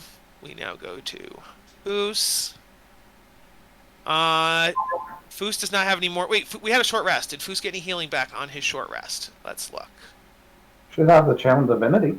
I think he has the Channel Divinity still. Yes, he does. So we're going to use that to get Pan back up, and everybody else gets some health too. Yeah. So the whole part, well, as long as you're below half, at or below half. So, his Channel Divinity. Let me find the wording. There we go. Turn the tide. As long as you have half or less, you're going to get a D6 plus 2. Let's roll that. That is 8 hit points. So you all get 8 hit points back, including Greg. Pan, you wake up with 8 hit points. Lovely. Thank you. And then Lamb, you also get 8 hit points, and I will tell Nightshade that they get 8 hit points when they get back. Yeah. So, Gray, what I would recommend Pan do is you just continue pretending to be dead. That way Kyle does not attack your, on the ground corpse.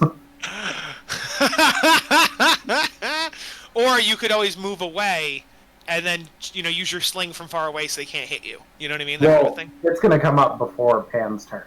Yes, that is fair. So that's why I'm saying, at least until your turn comes up.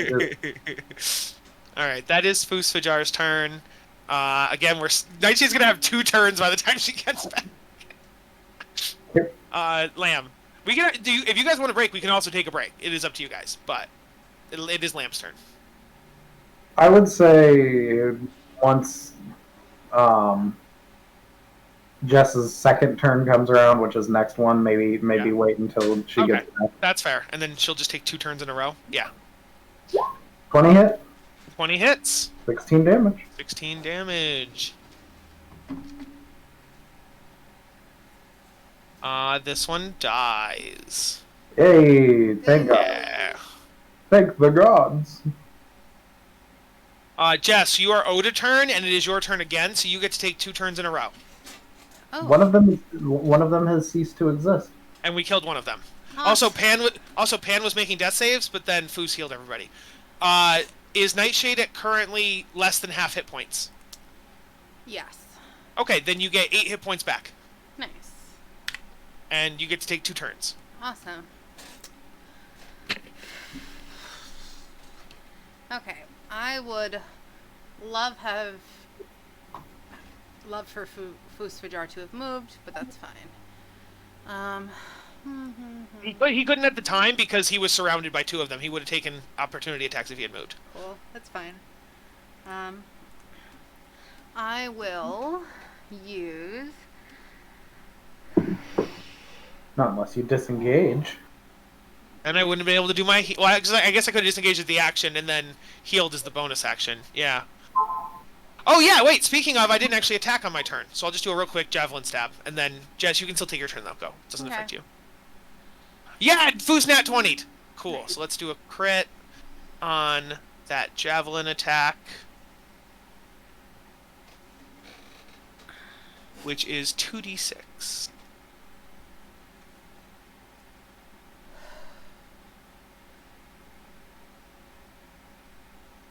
Which is that 9 damage to that one.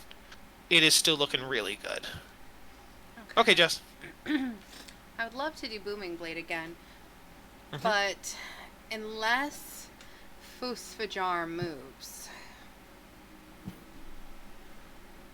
Even if it moved, it's not going to go that way. You're right here. You'd both have to move. Yes, yeah. I set up because you said that he wouldn't move. Oh, so I see. Yeah. So, fuck my life. Okay. I don't want to use another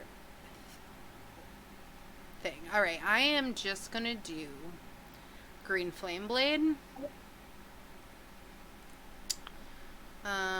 Alright. I'm going to attack with advantage with my flail. Wow. Great. Love it. My favorite. Just 13 hit. 13 does hit. All right. 7 damage, and because it was green flame blade, 1 flamey flame. Okay. And You get one more. You have a whole other turn. yes, Mhm. I will do the same thing, I guess. Wow.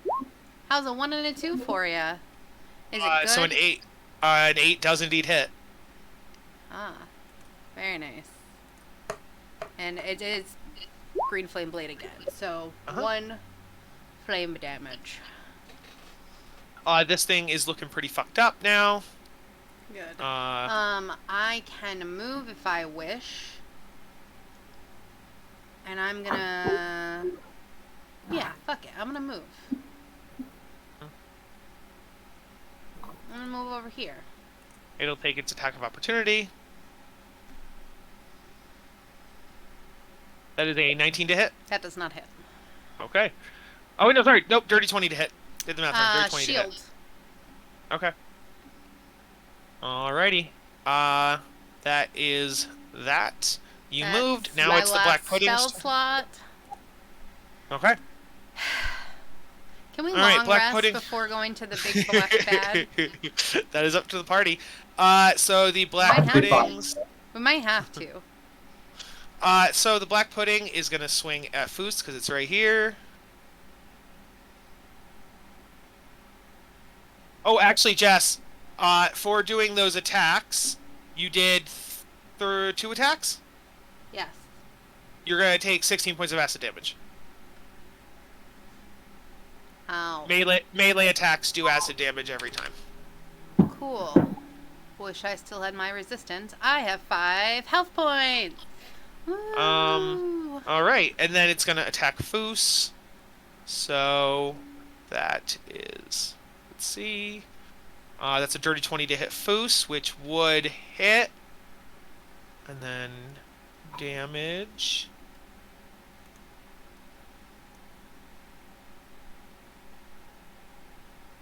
That is... Oh, wow. It rolled low damage on both. That's good. 4 plus 11, so it does 11 damage total to Foos. Foos is not looking great either now. That is the Black Pudding's turn. Pan, maybe finish this thing off? Please do. Pan's gonna sit down and do nothing. So Nightshade's pretty hurt. So was Pan. Pan was making death saves while you were gone. Sling. Use the sling. Oh, yeah, I should use the sling. Never mind. I'm a because you do a melee attack, it's gonna kill you. Yeah, I'm a fucking die. Well, then if I don't do, I don't know, guys, because what if I miss? I don't have an advantage or anything. Yeah, but it's better than dying on the punch. That's not so bad, actually. Okay, I'll try. A 13 hits. Hey. 4 damage kills it. Hey, I'm so happy. You guys about that. killed this Black Pudding. Oh, thank God. So I have no spell slots left. And Nightshade, you notice when you step into the water, you have some kind of healing effect. The water has some kind of curative effect. oh yeah. Probably because it's magic water mixed with the cave's minerals. You get back, and so same thing with Lamb because you're now standing in it. You both get back half of whatever your HP is, so you are brought back up to half. Okay. Can I upon just stay here seeing- longer? No, it's a one dip thing. Upon seeing that, Foosfajar also takes a dip in the water, and so he gets back up to half. Pan, do you want to get in the water? Yeah. Okay. So Pan, you also get back up to half. So, what do you say about a long rest, kids? I mean, Do we go after the mean locks? There's only 3 of them. 3 mean locks versus half hit points group.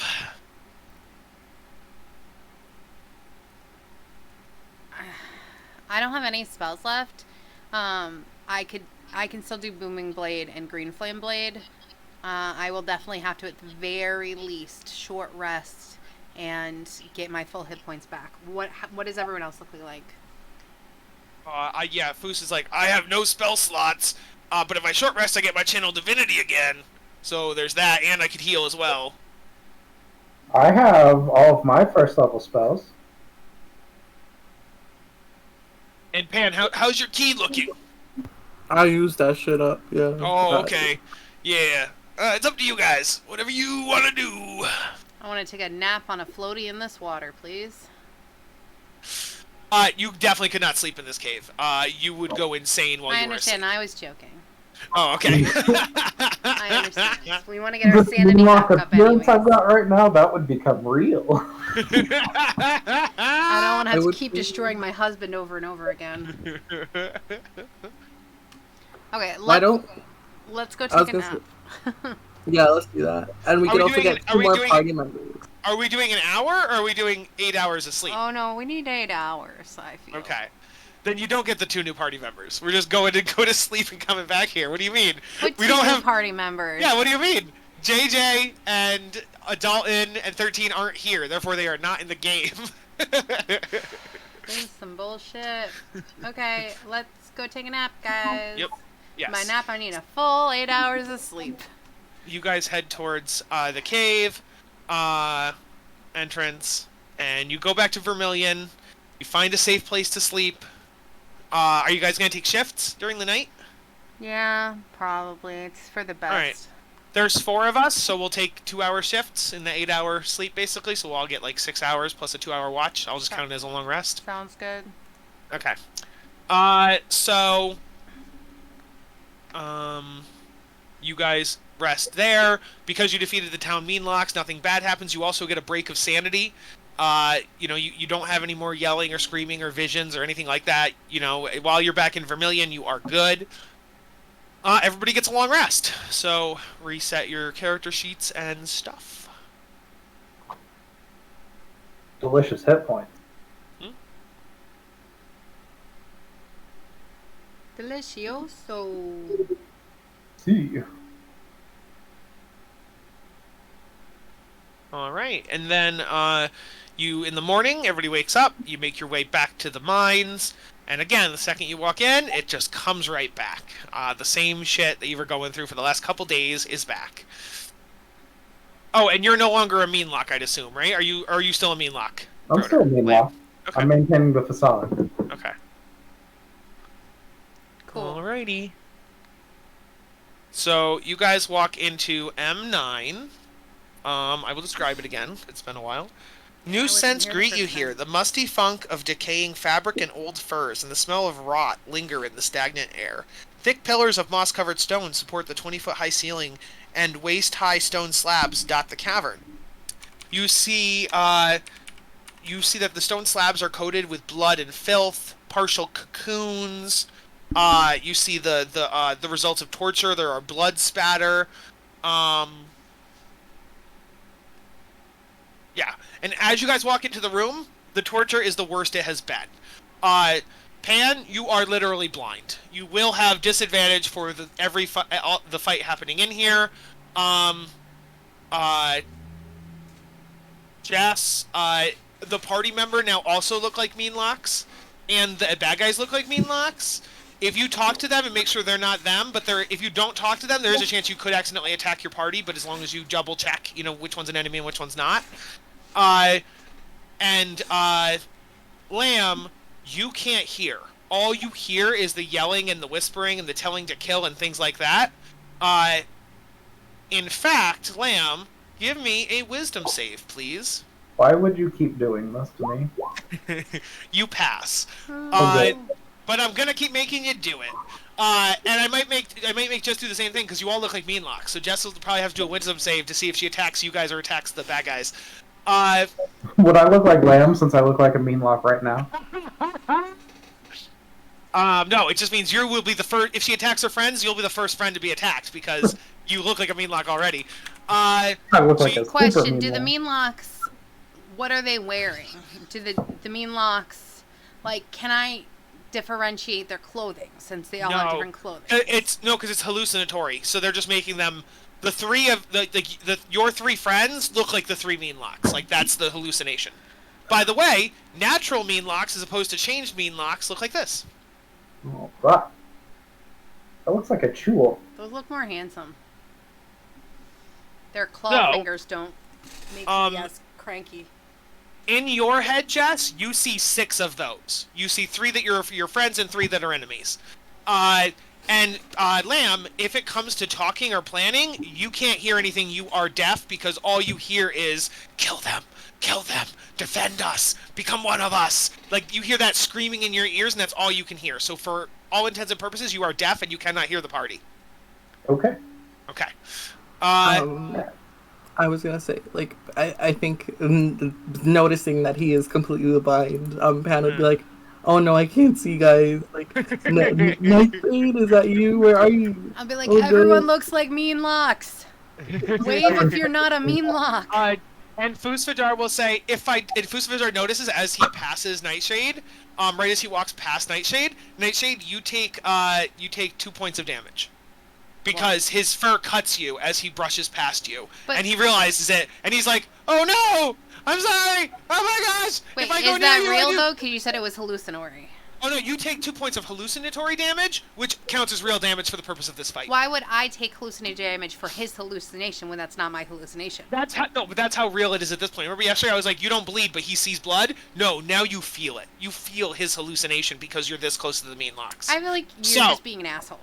No, nobody should stand next to Foos. If you stand next to Foos, you will take damage. I didn't stand next to Foos, and Foos isn't standing next to me. No, he was. I told you, he walked past you. He was standing right here when that happened. He walked right past you. And then he's like, "Oh my gosh, I'm so sorry, Nightshade. I'm so sorry. Nobody go near me. If you come near, I'll cut you. Oh my god." And by the way, he's cutting himself. He's bleeding all over the place. So is he just constantly actually taking damage? He's going to take 2 damage every round, and if anybody goes by him or past him or steps next to him, you will also take 2 damage. That's what I'm saying. So he's also taking 2 damage per round for being himself. Okay, so that's his. You're blind, you're deaf, and you can't tell who's an enemy and who's a friend. So let's where begin exactly combat. are we starting when this happens? Because yes, they are also spread out. So 1 second, let me do that. I want to know where we're positioned when this starts to happen because we would be awfully far apart for that to be happening. You guys were at the entrance to the cave. So right when you walked into this entrance. Well, I would assume you guys all walked forwards. Okay. So Foos wouldn't actually have passed by me. I would have ended up next to you. Well, then Pan would also take damage. No, because okay. It's 2 points. Are we really gonna? Okay. Foos would have gotten to here. I'm trying to figure out because I wanted to know Foos would have gotten into here. Yes, Foos would have gotten to here, bumped into you, been, "Oh, I'm sorry, I cut you," and step back. There you go. Problem solved. Now, you see 2 mean locks in front of you and 1 mean lock behind you, and then you hear 3 mean locks inside the cave. So you see 6 mean locks, Nightshade. Okay. Okay. So we are gonna roll initiative. Don't do it yet. Let me delete the old ones. Just to make it easy. Yeah, okay, fine. There we go. Let's do it that way.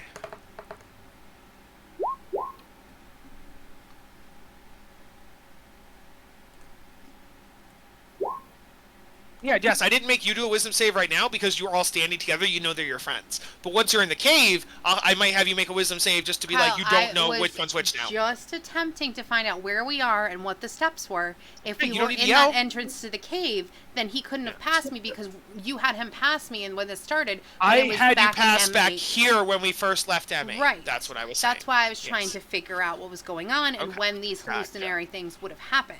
I wasn't being mad at you for what you were doing. I was trying to figure out exactly what happened, where we're positioned, so that I can start planning. Pen, Nightshade, Foos, and the bad guys.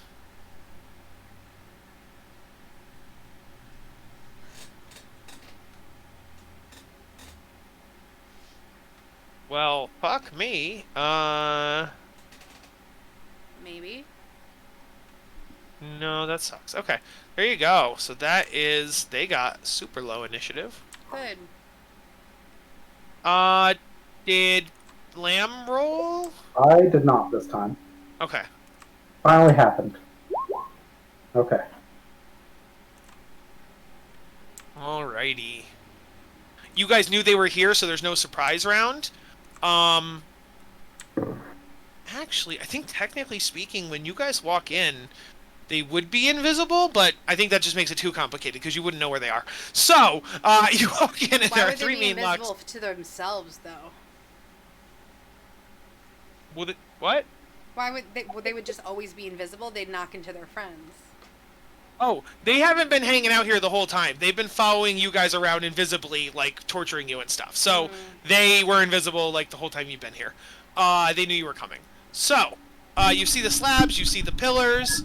Yeah. So, Pan, you are up first. You are blind.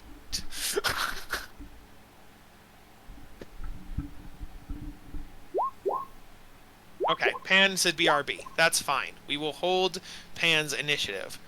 Nightshade. Okay. I'll be like, everyone's mean locks. And I'll be like, you guys came in here with me, you're fine. I'm gonna go the fuck in there and see what I can do. Yeah. And I'll be like, secret code word. And I do this, and I look at everyone, I point at everyone, I say, do this until they do it. No, Lamb can't hear you. I Lamb know. can only see your So fingers. I'm gonna point at him and go like this. Okay. And then I have claws. Yeah, he only has claws because he is shaped. Oh yeah, they can't. None of them have fingers. They can't do this. They all look like meanlocks. that's So right. they can only make claws No. looks to you. Just hold up our claws menacingly. Also, code words wouldn't work because we've established that they're in your head. So then the fake meanlocks could also do the code word because they're psychic. I hate this. I hate this so much. Why are there no fucking squares? The time still is right because 5, 10, 15, 20, 20. That's still 25 where you're measuring right there. Really? Because So it's a little off. 30. I know. Yeah. Yep. So Got I it. could make it to here, is what you're telling me. This was an experiment. I thought I would check it. But you can still count 5, 10, 15, 20, 25. You can make it there in 30. Yes. Yes. Okay. Mhm. Then that is what I shall do. I will do... Let's see. Wait a second. Did you move past anything? Actually, I don't have to go that close. Because I am going to do Witch Bolt, motherfucker. And I'll do that from over here. Actually, how far away can I do Witch Bolt? 30 feet. I'm going to... I mean, no matter what I do, they can come up to me. Oh, Jess! Did you actually move into that spot you're on right now? What, over here? Yeah. No, I was questioning where I was gonna go. I would be Okay, here. that's fine. Okay. That is fine. So I am going to boom. It might still happen, actually. One second. Let me check.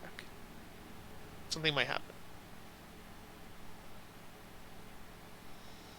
Because I want to actually do Witch Bolt, but Okay, I no, wanted to nothing do it in a happens. place that it was a little bit further away. So I was thinking of doing it here.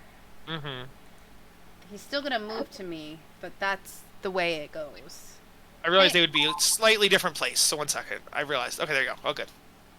Okay, so I'm gonna be here. I'm going to attempt to do my Witch Blade or Witch Bolt. Mm-hmm. Ah, fuck my life. 6. 5 will miss. Oh, sorry. 6 damage? Oh no, 5. No, it's a 5 to hit. 5 will miss.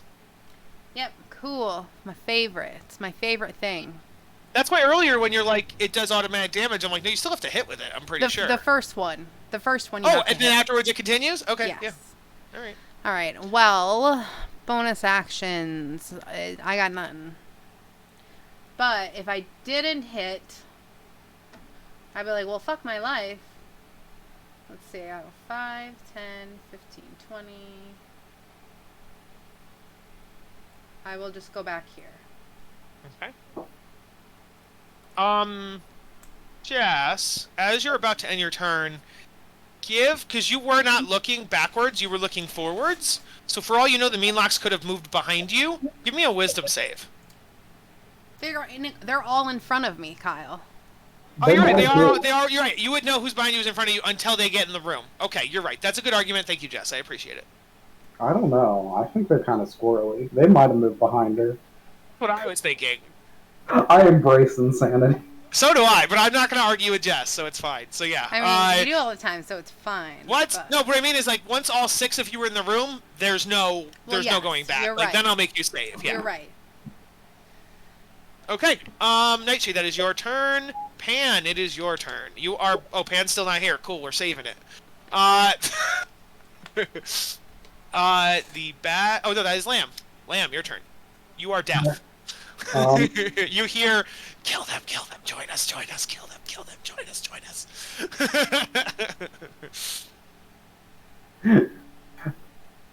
If only. I'll shoot the. None. Have any of them taken damage? Did you say? None have taken. Oh yeah, technically the one in the north has taken a little damage. No, none have. Okay, then I will shoot the one to the south. Actually. Okay. Mm-hmm. Does a 20 hit? Yes, it does. 9 damage. No sneak attack for me. Yes. Does it take the whole? Yes, They are not surprised by your antics. Nope. They are not.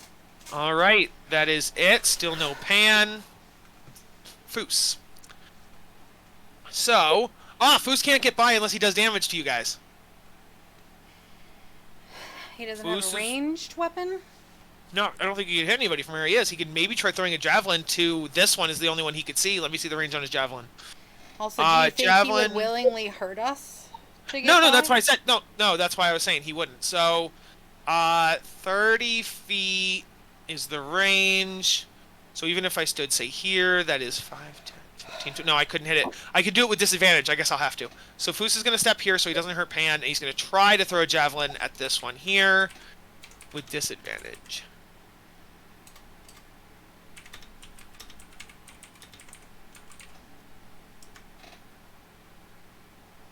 Are you shitting me?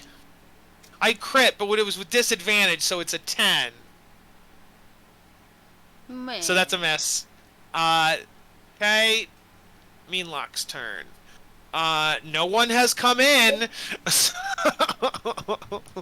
Let's see. That's when I was really sure I came in and I left.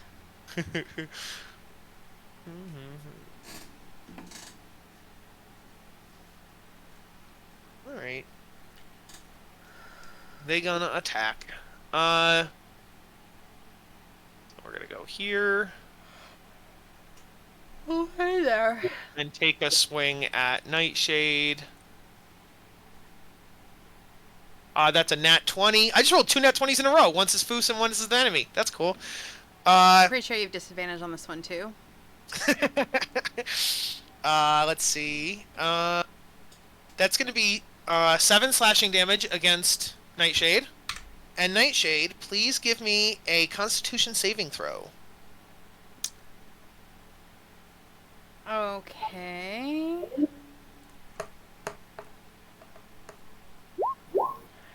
You pass. Yes. Alright, that is that one's turn.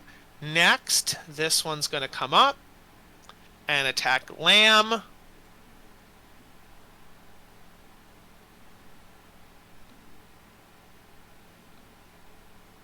That is a 10 to hit Lamb. That's going to miss. And then I am actually tempted to pause my turn and give Pan the turn that Pan missed before I continue. Pan. Because she's going to come up. She's going to basically have 2 in a row. So why don't you I wouldn't give her the opportunity attacks because she would be moving before they moved. That's what I'm saying. So, Pan, if you wanted to come in the room, you could.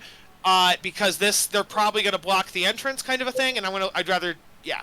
So, your turn would go first. So, pretend these 2 are not here, because your turn would have happened first. So, do you want to go in the room and attack? Yes. Okay. Please punch them to death. These things are punchable. So we're just going to move them back temporarily to where they were. So this one was up here. This one was down here. And then you can now come in the room, Pan. Okay, so what would like trying to listen for them be? I would give you a perception check. On my turn, I would have been like, "This is where they are." Yes, you 100%, and you could know that this one was up here because that's where Nightshade would have yelled to you. Yeah. So you could go right there, and you would attack with disadvantage because you're blind. But you could go up here to attack it. For sure, I'm gonna go up here to attack it. Okay. So then, also, just so you know, if you didn't know, you would just be able to wander around, waving your arms, and eventually you'd bump into one. Hopefully. Lovely. But, yes, you may attack with disadvantage. That means that this one is going to be here for that attack I just did, and this one's going to be here for that attack I just did. Okay, so there we go. That is a 12 or a 12 to hit. 12 would miss. Can I still do bonus action or no? Yes, you can.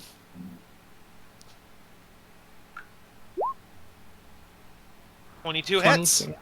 Okay, yeah, 22. Sorry, I forgot. 6. 6 damage. Got it. Is it bloodied? That's the first damage it's taken. I know, I'm kidding. Okay, just making sure. Alright, so that is Pan's turn. Pan now goes back to where they were in the initiative, which is actually next. Anyway, so then on the enemy turn, we did 2 out of 3 attacks, I believe, because we attacked Pan. Right, I attacked Lamb and Nightshade already on their turn. Yeah. Yes. So Pan's gonna go back to being You missed me, right? 19. Yeah, I missed you, and I hit. No, you still get hit, Nightshade. Nightshade gets hit. Lamb gets hit. Yeah. And I did not get a third attack because of the one that was by Pan, but now Pan can attack. That one can attack Pan. Yes. Question. Yeah. This was the one that came to attack me. So this Well, one, does it have enough movement all the way from back no. here? Yeah. I just swapped them. That's all. It's all good. No, but I want to know if they physically have enough movement to go all the way from back here to here. It wasn't back there. It was here. So it had to go 5, 10, 15, 20, 25, 30. You're okay. It would get to here. There you go. Okay. Okay. So that is that. They both did their attacks. Now the one's going to attack Pan. With blindness, does he have advantage on a blind creature? Let's see. Blind. 5e. Blinded. Attack rolls against the creature have advantage. Yes. So. Nope. Did you say no? I'm talking to my dog. Oh, okay. Pan, that is a 17 to hit. Hits. Okay. So that's gonna do. Pan, you take 7 slashing damage. And Pan, please give me a Constitution saving throw.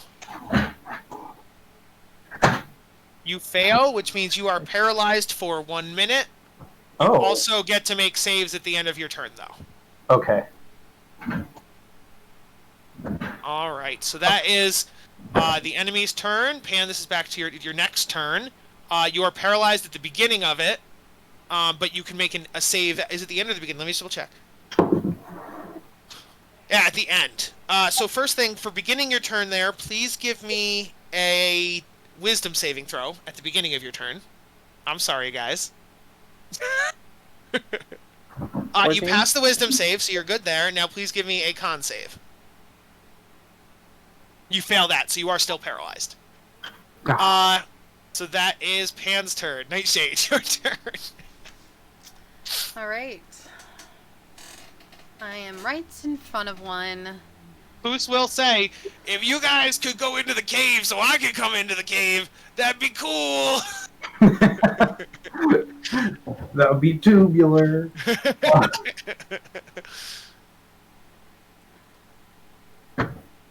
Oh, don't move there. No. Stay where you were at. Why? Did you want to move there? I was actually going to move here so that I can flank with you. But then Foos still couldn't get by. Why not? If Foos goes by you within 5 feet, he does damage to you. Actually, Oh. I can go this way, and I'm going to tell you, please stay there. And I can do Okay. that because of my form. and I can fly, and I can squeeze within 5 inches. No, that's fair, but now Foos can't get by, which is still the problem. Well, I So guess does he deal damage he's... if he even gets near me, or if it's just if he ends his turn? Or how No, does that work? I rolled that literally if he walks past you, or stops, or you stop, or you pass, it's the 2 points of damage. Well, he has a It ranged is only 2 weapon right points. now. I It is just, only 2 points. He's I'll got a just ranged deal. weapon right now. I'll just deal with it. Yeah. But he would do 2 to the enemy as well, just by walking by. So he would do 4 points to the enemy and 2 points to Lamb, so maybe it's worth it. Okay. Yeah. So, things How that many I attacks of want... opportunity do you get? Me? Like in a turn, it's only one per turn, right? 1 reaction per turn, yes. So if Foos moves here, or no, moves here, he's got 30-foot move speed, right? Yeah. So he could move here, and then here, then here, and basically just do that and keep dealing 2 damage repeatedly. You're saying I could do 15 times 2, basically, and so I could do 30 points of damage by walking. Well, let's see. Let me think about that, because that's be 5, 10, 15, 20, 25, 30. So that's 3. Then you can take a bonus action to dash to do that again. So you could do 12 damage consistently. That's not bad.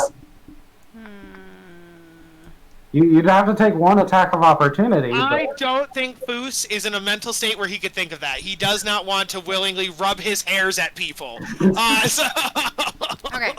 I am going to do Booming Blade. Oh, wait, no, it also wouldn't work on them because it's all mental illness. Oh, I just wait. realized it wouldn't actually hurt them at all because it's not real. It's psychic Okay. damage. So, Okay, yes, do yeah. your booming blade. Cool. never mind, it wouldn't work on them. Interesting. Nice. Okay, I'm doing Booming Blade. I have advantage. Let's fuck some shit up, please. Yes. Please. God fucking damn it. Why? Why? I have advantage. A 10 would miss. You think. You think the 10 would miss. Interesting. Okay. Well, I'm here. All right. By the way, Nightshade, please give me a wisdom save. A wisdom save or a con save? Con save is if they attack you. Wisdom save is for being next to them. How not letting us. You fail the wisdom save, so you are now frightened of them. So I can't get any closer, but I don't have to run away. Yes, but you also have disadvantage on your attacks. But yes, Okay. you are frightened. For how long? You are frightened. Sorry, it's 10 feet of being near them is when it happens. Oh, which means you would have to take. No, because you're not 10 feet of the other one. Okay. But it is until the start of the creature's turn. So until the start of your next turn. Wait, that doesn't seem no. right. Instead of start Saving throw until the start of the creature's next turn. Yes. That's weird. My turn, or the No, the mon- monsters. The monsters. Okay, so I have Well, no, that 3 rounds. can't be right. Yeah. Yeah, so No. you can totally cheese that if it's until the start of the monster's next turn. Like, for instance, if it's my turn and that happens, I can just take a ready action to attack them as soon as their turn. Yeah, no, it's until your next turn. Yes, at Okay. the beginning of your next turn, you are no longer afraid. Yeah, that makes way more Yes. sense. Yes. And it happens at the beginning of your turn, which means it affects the turn you're currently in, and that's it. Yes. And any reactions or anything like that. Yeah, Yes. Okay. So technically, you would actually have made that roll flat because you'd have disadvantage, so it's the 9, but yes. So I Okay. had. So you need to make me roll that at the beginning of my turn. Yes, I agree. Agreed. Okay. So that is that. And then now we go on to Lamb. Lamb, please give me 2 wisdom saving throws because you are next to 2 mean locks. I am You definitely failed frightened. both. You are super frightened of both of them.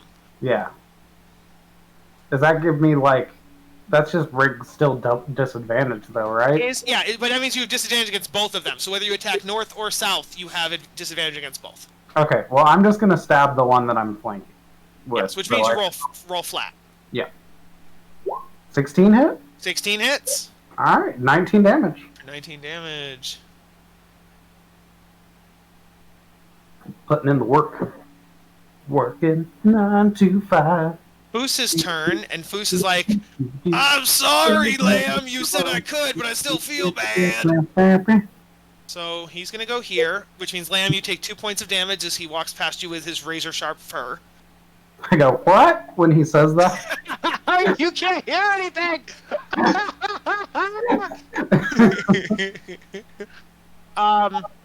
Okay, so that is that. So then Fusajar will attack. Oh, Fusajar needs to do its fear check. So let's do that. Only one, though. Fusajar passes, which means he does get to make this attack with advantage.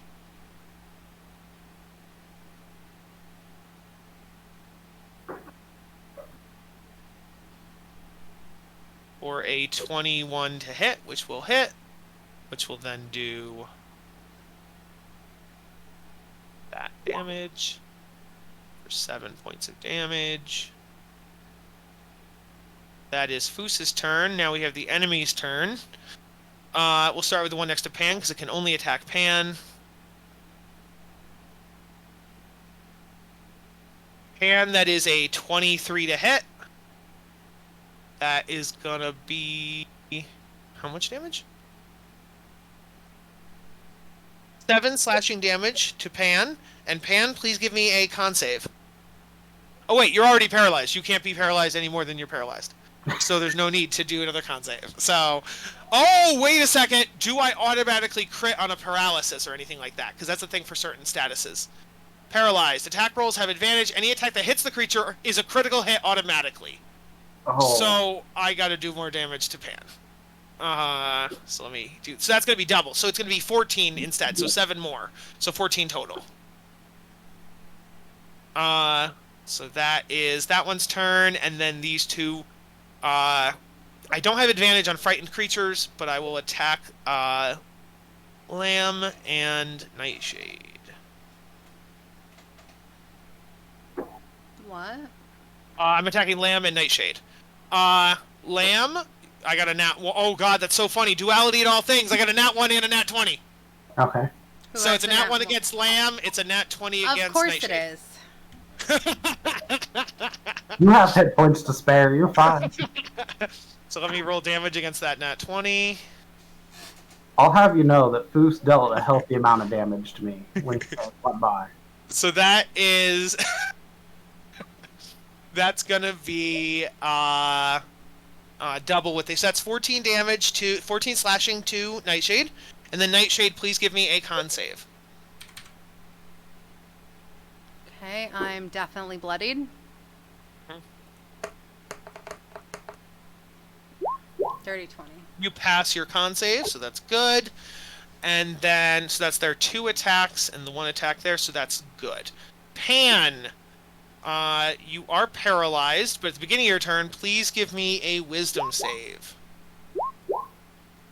Okay, wisdom would happen first. It fails, so now you're also frightened in addition to being paralyzed. I'm sorry. Alright, and then you fail your con save, which means you're still paralyzed. Yes, I'm sorry, Pan.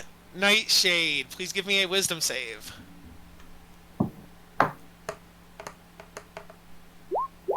You fail, so you are still frightened. You can take your turn.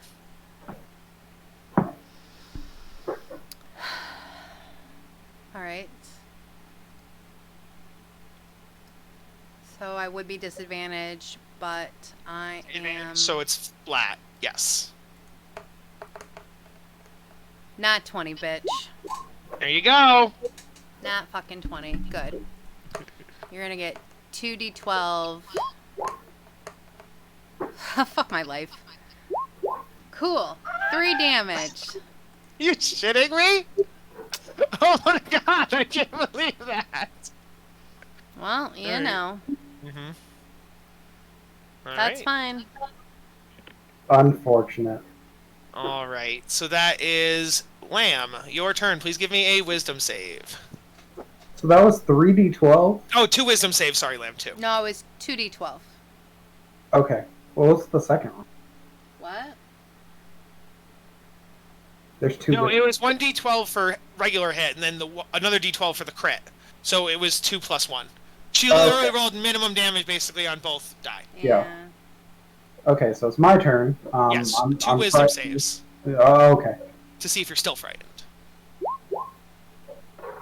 You Kind of. fail against the top one, you pass against the bottom one, so you are not afraid of the southern one, you are afraid of the northern one.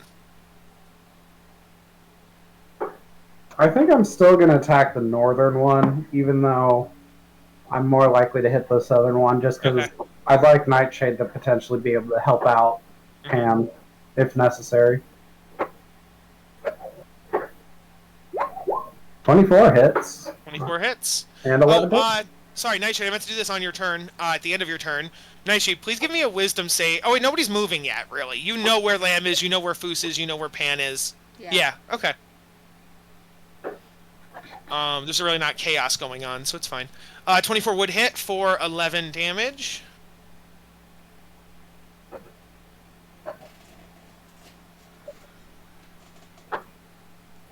And, hey, good job! You killed it, Lamb. Cool. 1 dead. What a waste That was of a my good help spell on my slot. part, then. Alright, Foos Fajar is going to make a wisdom save. Oh, which means you are no longer afraid, technically, Yeah. Lamb. Or Nightshade. Because the one you were afraid of is now dead. Yay. I did a thing. I did a help. Foos got a nat 1 on his wisdom save, so he is frightened of this guy. And will attack flat because he has advantage plus disadvantage. I was gonna say, can he heal? Oh, you want to heal? Yeah. Please. So Foos is going to... Yeah, heals are fucking nice. Yeah. Does anybody else need a heal, or is it just Pan that's bad? I need heals. Is anybody below half? Yes. Who's below half? I said I was below blooded. Yes. Broder, are you below half? Lamb, are you below half? No. Okay, but I will still... the damage from, Foos, and that's it. yeah, Foos. Okay, so I will give it to the two of you. I will use my Channel Divinity to give both Pan and Nightshade something or other.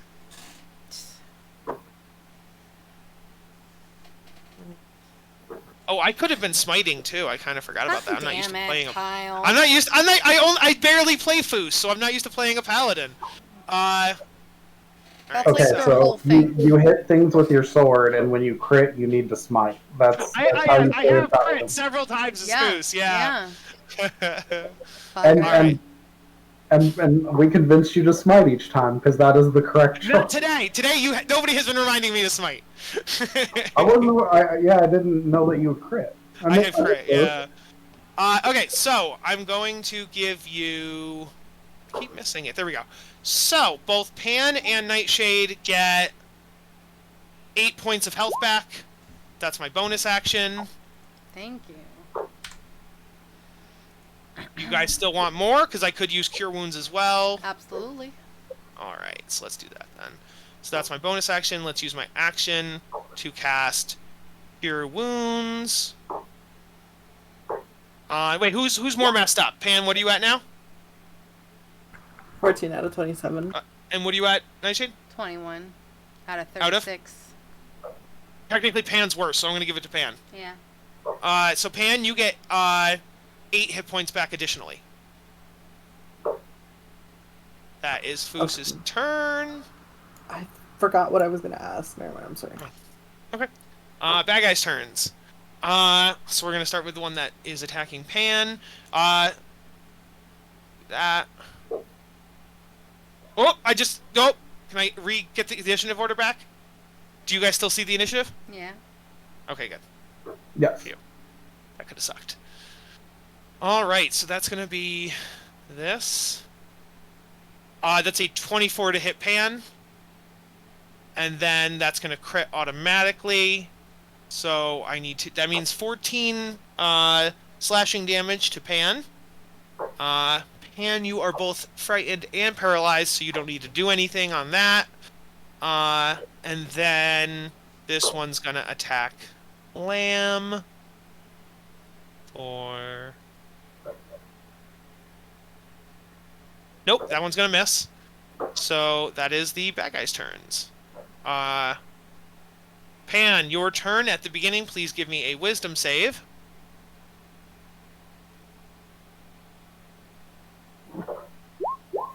Okay, you are no longer frightened. Now give me a con save. You are no longer paralyzed. Thank fucking God. Now I'm gonna action surge. I'm kidding. No, I'm kidding. You can't do that. All right, but you are ready for next turn. Nightshade. Yeah. All right. So I'm small. Okay. I can also squeeze in very tiny places. Can I go here? Because this is like. Sure. Okay. I would let you. Yeah. Womp. Thank you. Mhm. Okay. Let's see. Hook 'em up. Yeah. I'm going Oh, to. I should probably put something out just to remind me that Pan is still blind. I'm going to use Booming Blade, even though there's really no use, but just in case. Fucking 12 or 18. Okay. I was like, my hits can't be bad every single time. All right, that is 13 damage. Before you were going to roll that attack, I was going to make you do something. So right before you do that 12, 18, and 13, please give me a wisdom save.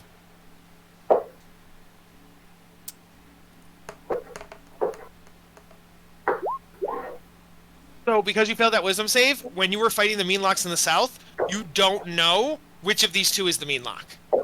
What do you mean? So- Because the Meanlocks haven't moved. We killed the one that was next to me. This one Meanlock has never moved. Yeah, but you weren't looking, so for all you know, they've been duking it out and they've done some... Okay.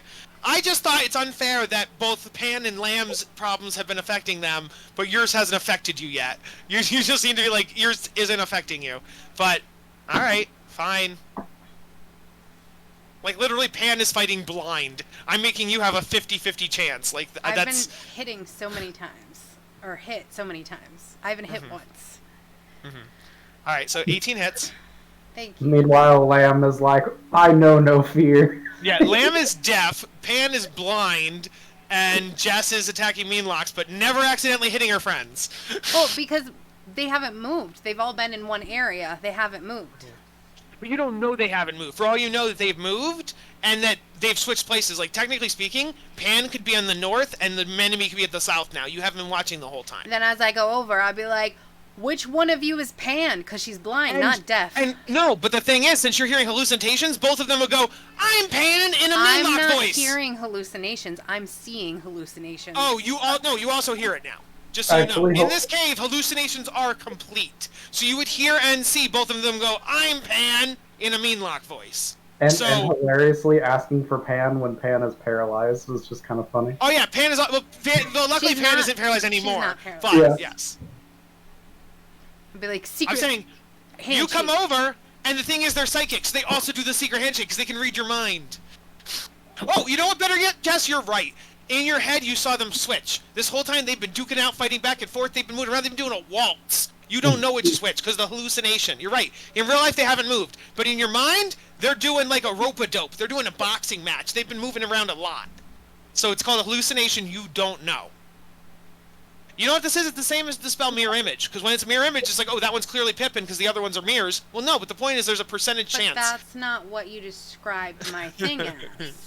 Yes. You didn't describe it as sounds. You only I described it yes. as images. Sorry. So now You're you're right. changing things because Yes. you want me to be punished. Welcome Fine. to Hallucination Land. Yeah, it's hallucination. I was trying to think, like, the hallucinations have gotten worse for all of you. That's what I was saying. But it's fine. Okay. So, from now on, all hallucinations are worse. They now have auditory and verbal and visual and tactile. Yes, hallucinations are worse. But your 18 does hit. You do 13 damage. Yes. And also, arguably, everyone else in the party is being punished, not you, because we're not at risk of, attacking the party. You're the one who might attack the group, so. So 13 points of damage to that Meanlock. Got it. Jess, anything else on your turn? Yes, I'm going to action surge, Okay. and I'm going to do that again. Okay. Nat 20. Very good. Yes. Deal your crit. Okay, so I'm just going to roll my 2d8, and that it's going to be +6. Oddly, the nat 20 didn't come through, but Oh, yeah. yes, it did. There it is. It didn't. No, it didn't before. It just did. So 11 plus 6 is 17. Okay. And I am going to use my second wind. This one does die, so that's good. Cool. All right, Lamb.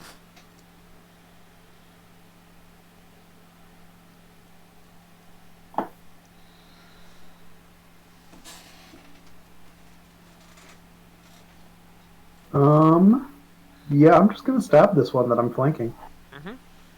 Oh, sorry. Give me a wisdom save first. Oh, yep. 15? You pass, so you are not frightened of it. Yep. Oh, So damn, you I actually actually- have advantage. Okay. Well, good thing I had advantage. 16 hit? 16 hits. 16 damage. All right.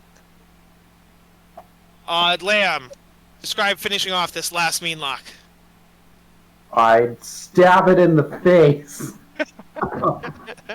And it dies. And as it dies, all of your senses come back. Nightshade, you thought there could be still some mean locks because you see 3 of them, but they could be your friends. You're not sure. But yes, they turn into your friends. You are good. Pan, you can see again. The cave is lit up. Lamb, you can now hear the voices that were yelling in your head are gone. And Foos is no longer stabbing people by being near them. So I was actually just about to make you. I forgot to do on your turn, Lamb. I was going to have you do a wisdom save to see if you would go and kill one of your friends, but I forgot to make you do it. Yeah. What would have the wisdom save have been? Just do a hypothetical wisdom save. Fail because he fails every single one. Yeah, you would have 100% gone and attacked one of your allies. But it wouldn't have made a difference because then Fusvidar would have finished the battle anyway. So 6 and 1/2 a dozen of the other. So everyone is good. The mean locks are dead. I would like to stab the dead meanlock a few more times, just for. You failed to do that because you think it's your friend. So you don't. I'm gonna stab it anyway. What is the word? Starts with a C. Coup de grace? No. Where you do something just for. I kind of fucked 2 things up. It's okay. So what are you guys doing now that you have defeated the bad guys in here? I want to look around. Is there any loot or anything, or is it all just Cathartic. disgusting? There we go. Oh, cathartic. Yes. Wait, is it a reaction? Let me see if it's a reaction or not. Oh no, it's not a reaction. Okay.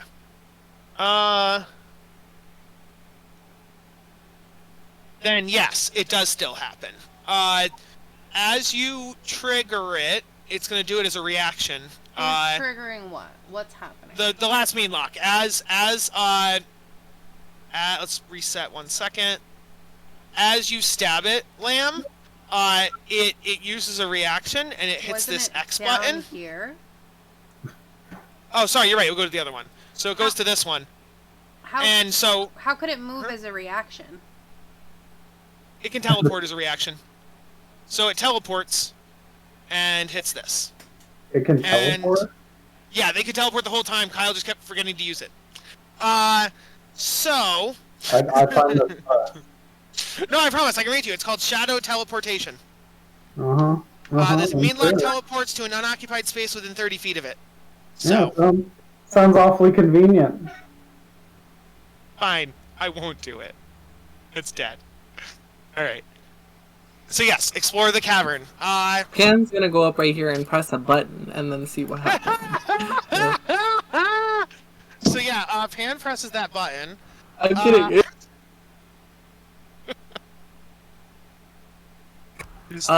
We're just investigating everything. You do see wires and buttons attached to the pillars. You see the slabs are covered with blood and gore and guts. Yeah.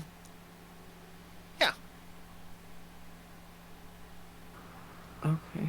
Is there any treasure anywhere? Or I would need you to I would need investigations to figure that out, and also what you're investigating. So if you're investigating the rubble, if you're investigating the slabs or the pillars, you have to let me know.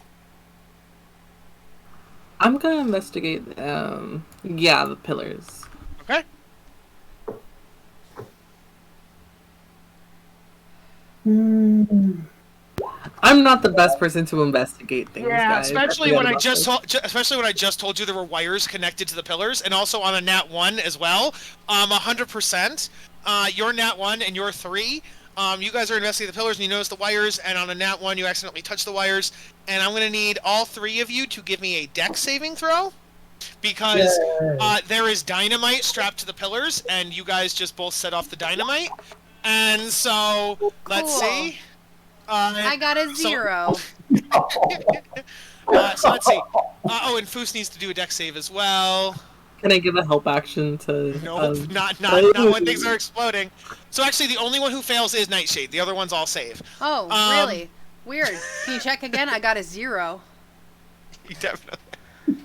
So, I really feel like Jess, Nightshade might have made it. Nightshade is going to take 10 bludgeoning damage, Mm-hmm. and everyone else is going to take 5 bludgeoning damage. Hold on. Interesting. I need to look at class features. I am immune to bludgeoning damage, so that does not. That doesn't seem true. Yeah, okay. You said 5 damage? If you made it? Yeah, 5 damage if you made it.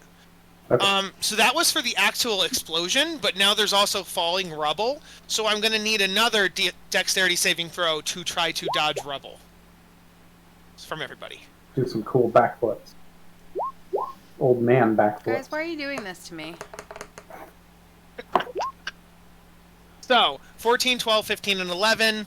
That means that the only person who passes is Foos. The other 3 of you fail, which means on a failed save, which is all 3 of you, you're going to take 22 bludgeoning damage. Foos is going to take 11 bludgeoning damage. Cool. I am now at 2 hit points. Thanks, guys. That's nice, Nightshade. Guess the fuck what? Pan fucking aggressive. Also, you guys, everybody is now prone. All 4 of us are now prone. And we're all covered in rubble. So, we have to get out of the rubble in order to look at the rest of the room and do things. So, I'm gonna need athletics or acrobatics to try to get out of the rubble from all 4 of us. You said I acrobatic? can't do shit. Oh yeah, you're unconscious, Pan. You can't do anything. You are buried in the rubble. But yeah, the other 3 of us need to do acrobatics or athletics. I would say athletics, because it's kind of hard to dodge out of rubble. So just athletics. Oh, why would you do that? I rolled so good. Can I keep that roll? You can use the same roll, but just add a different modifier. Okay. Yes. So... Then my athletics would have been a 15. Okay. 15...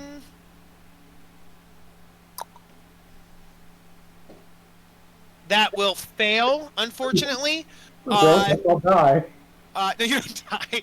Jess, you also fail, so you are still trapped. Yeah. Foos got a nat 20, though, so Foos will get himself out, and since he's near Lamb, will also get Lamb out on his nat 20. So Lamb and Foos are now free from the rubble. Nightshade is trapped, but awake. Pan is trapped and unconscious. So, try again. So, Nightshade, do it with advantage, because let's say Lamb is helping you.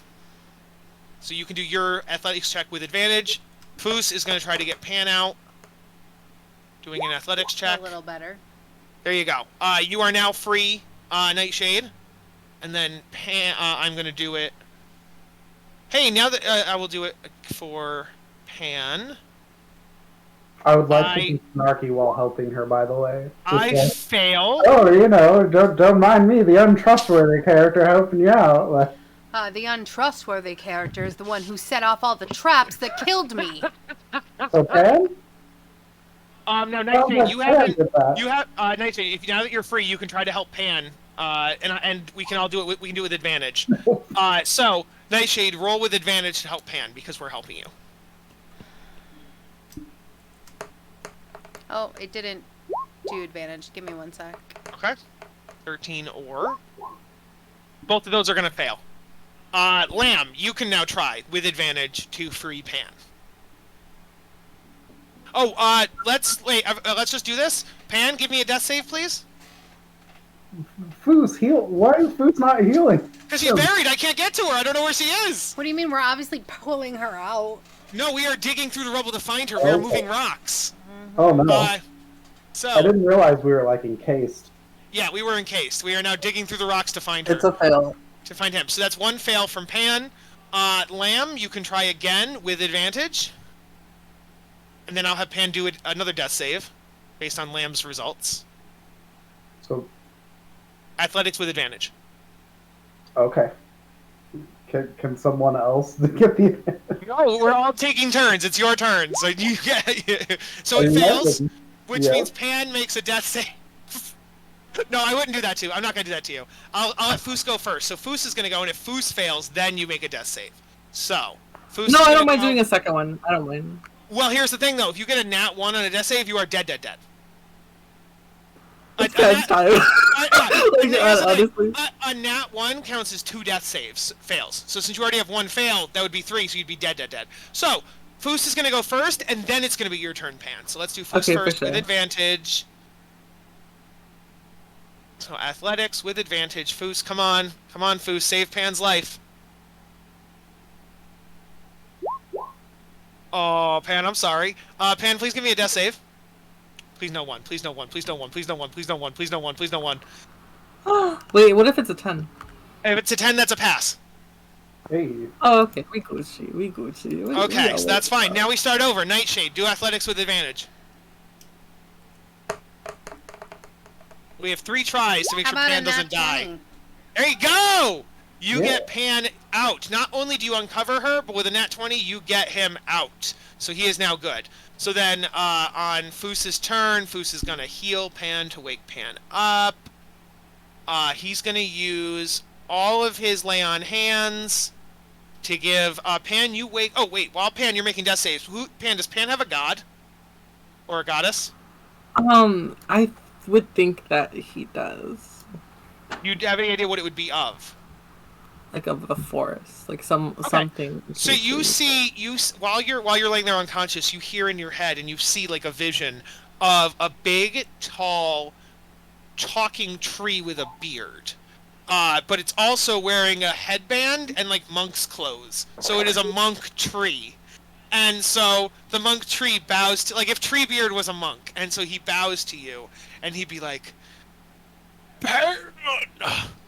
"It's not your time yet, but I'll see you soon. Keep studying. Also, try not to die." And so you see your god, you have a chat with him, and then Pan, you wake up and you have 20 HP. Why would your god say, "I'll see you soon"? I would be very concerned about my god saying that to me. What do you mean? Pan, you now have 20 HP and you are awake. Lovely. I'll be like, "Hey guys, I just had the weirdest dream." This talking tree monk said hi to me. Alright. Okay, so, you guys have exploded all the dynamite. So you are now safe to dig through the rubble and explore the rest of this cave.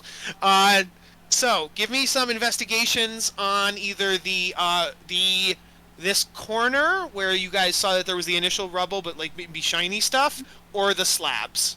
I will do an investigation on the corner. Okay. And I got a 19. On a 19, you find, digging through the rubble, you find 50 gold. You find an ivory drinking horn with platinum filigree that's worth 120 gold.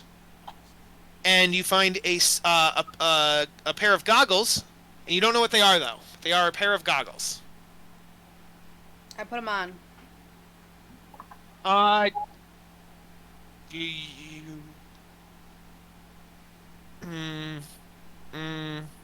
gotta look at Nightshade's character sheet. Nightshade, do you have any sort of special vision in terms of true sight, devil sight, night sight, blind sight?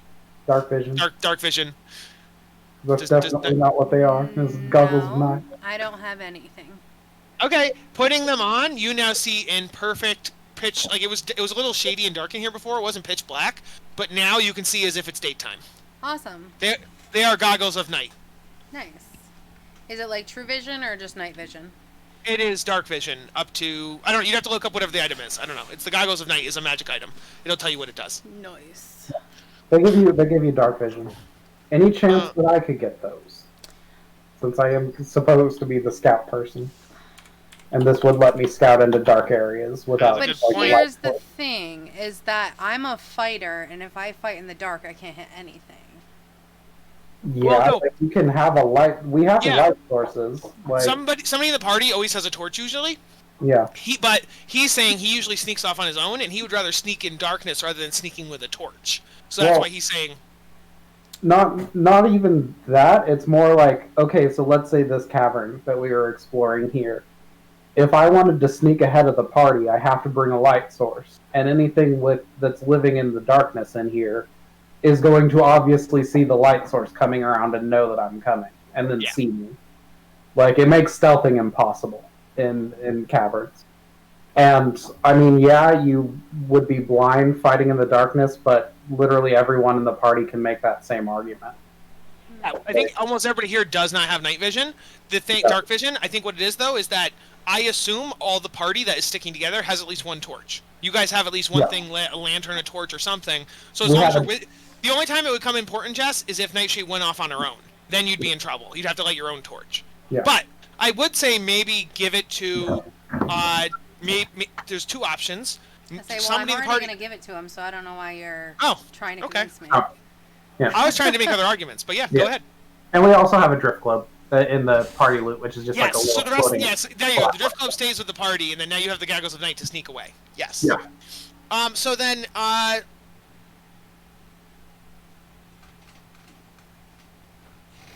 and then if you guys look at, is anybody do an investigation of these slabs with like the remains of bodies? Lambs was. I did 2 investigations. The first one was for the shiny bit, which was a 23.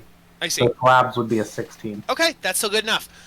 You find remnants, you find bone pieces, you find slimy pieces, but you also find belongings of people. You find piles of bones, you find piles of clothing, boots, you find blades, you find bows and arrow pieces. So if you guys lost any arrows to the puddings or anything like that, you could replenish your arrows. If you lost any armor or weapons to the pudding, you could get armor or weapons off these bodies. Is there like a gold value of stuff, or is it just kind of whatever? It's old, so you don't think you could resell it, but it's just if you wanted to restock anything. Okay. For example, Foos's armor and Foos's glaive has a permanent -2, so he's 100% going to grab an armor and a weapon off a dead body so he can actually be back up to full strength. I know you fired a couple arrows, you should take arrows, things like that. Okay. So, is there any more unexploded dynamite? No, all the dynamite went off. Okay. Yes.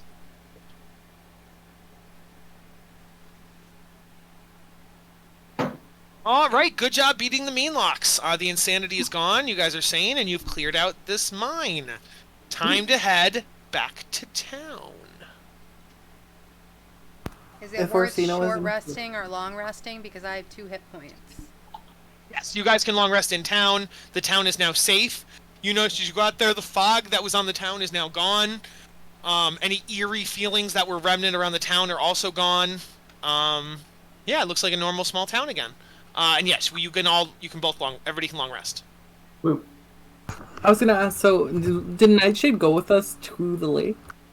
No. Nightshade technically in universe went towards the lake, but then when realized it was the Feywild, knew that Nightshade couldn't go to the Feywild. What I would say is she would have tried and then been stuck and realized what it was. Yeah. Oh, okay. So Nightshade's character is forbidden. Yeah, I can't get into the Feywild. For sure. I was gonna say that if she didn't go to the lake, then I'd definitely be like, hey, you should go. What I would say though is now that the town is normal, we can't do the wedding because 13/Orsino is not here. Cold feet, guys. Cold feet. Yeah, that's what it was. I I did do cool stuff, so I'm going to show you guys because I don't want to have 'cause wasted maybe it in case we never. next time we can have the wedding. Okay, fine. Yeah. But what if Orsino never comes back? Then I just made a wedding for no reason. Well, then Or- you can have a wedding for us somewhere else, or Okay. you could have all of a sudden the widower and the guy that Orsino liked could fall in Yeah. love and have a Sure. wedding. That's a good point. Astra and There's fireworks outside again. oh, okay. I heard something. I wasn't sure what it was. It's probably Okay. someone at the Valley Cats stadium. So yeah, you guys are done here. If Orsino never comes back, then you can tell us about what you were gonna do for the wedding. That's fair. Yeah.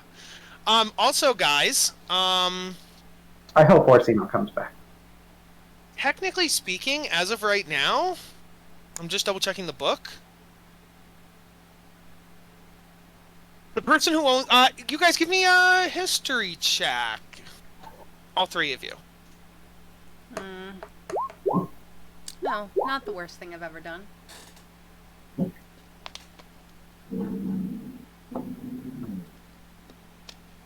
Yeah, on nothing on the 6, but on the 17th is 15.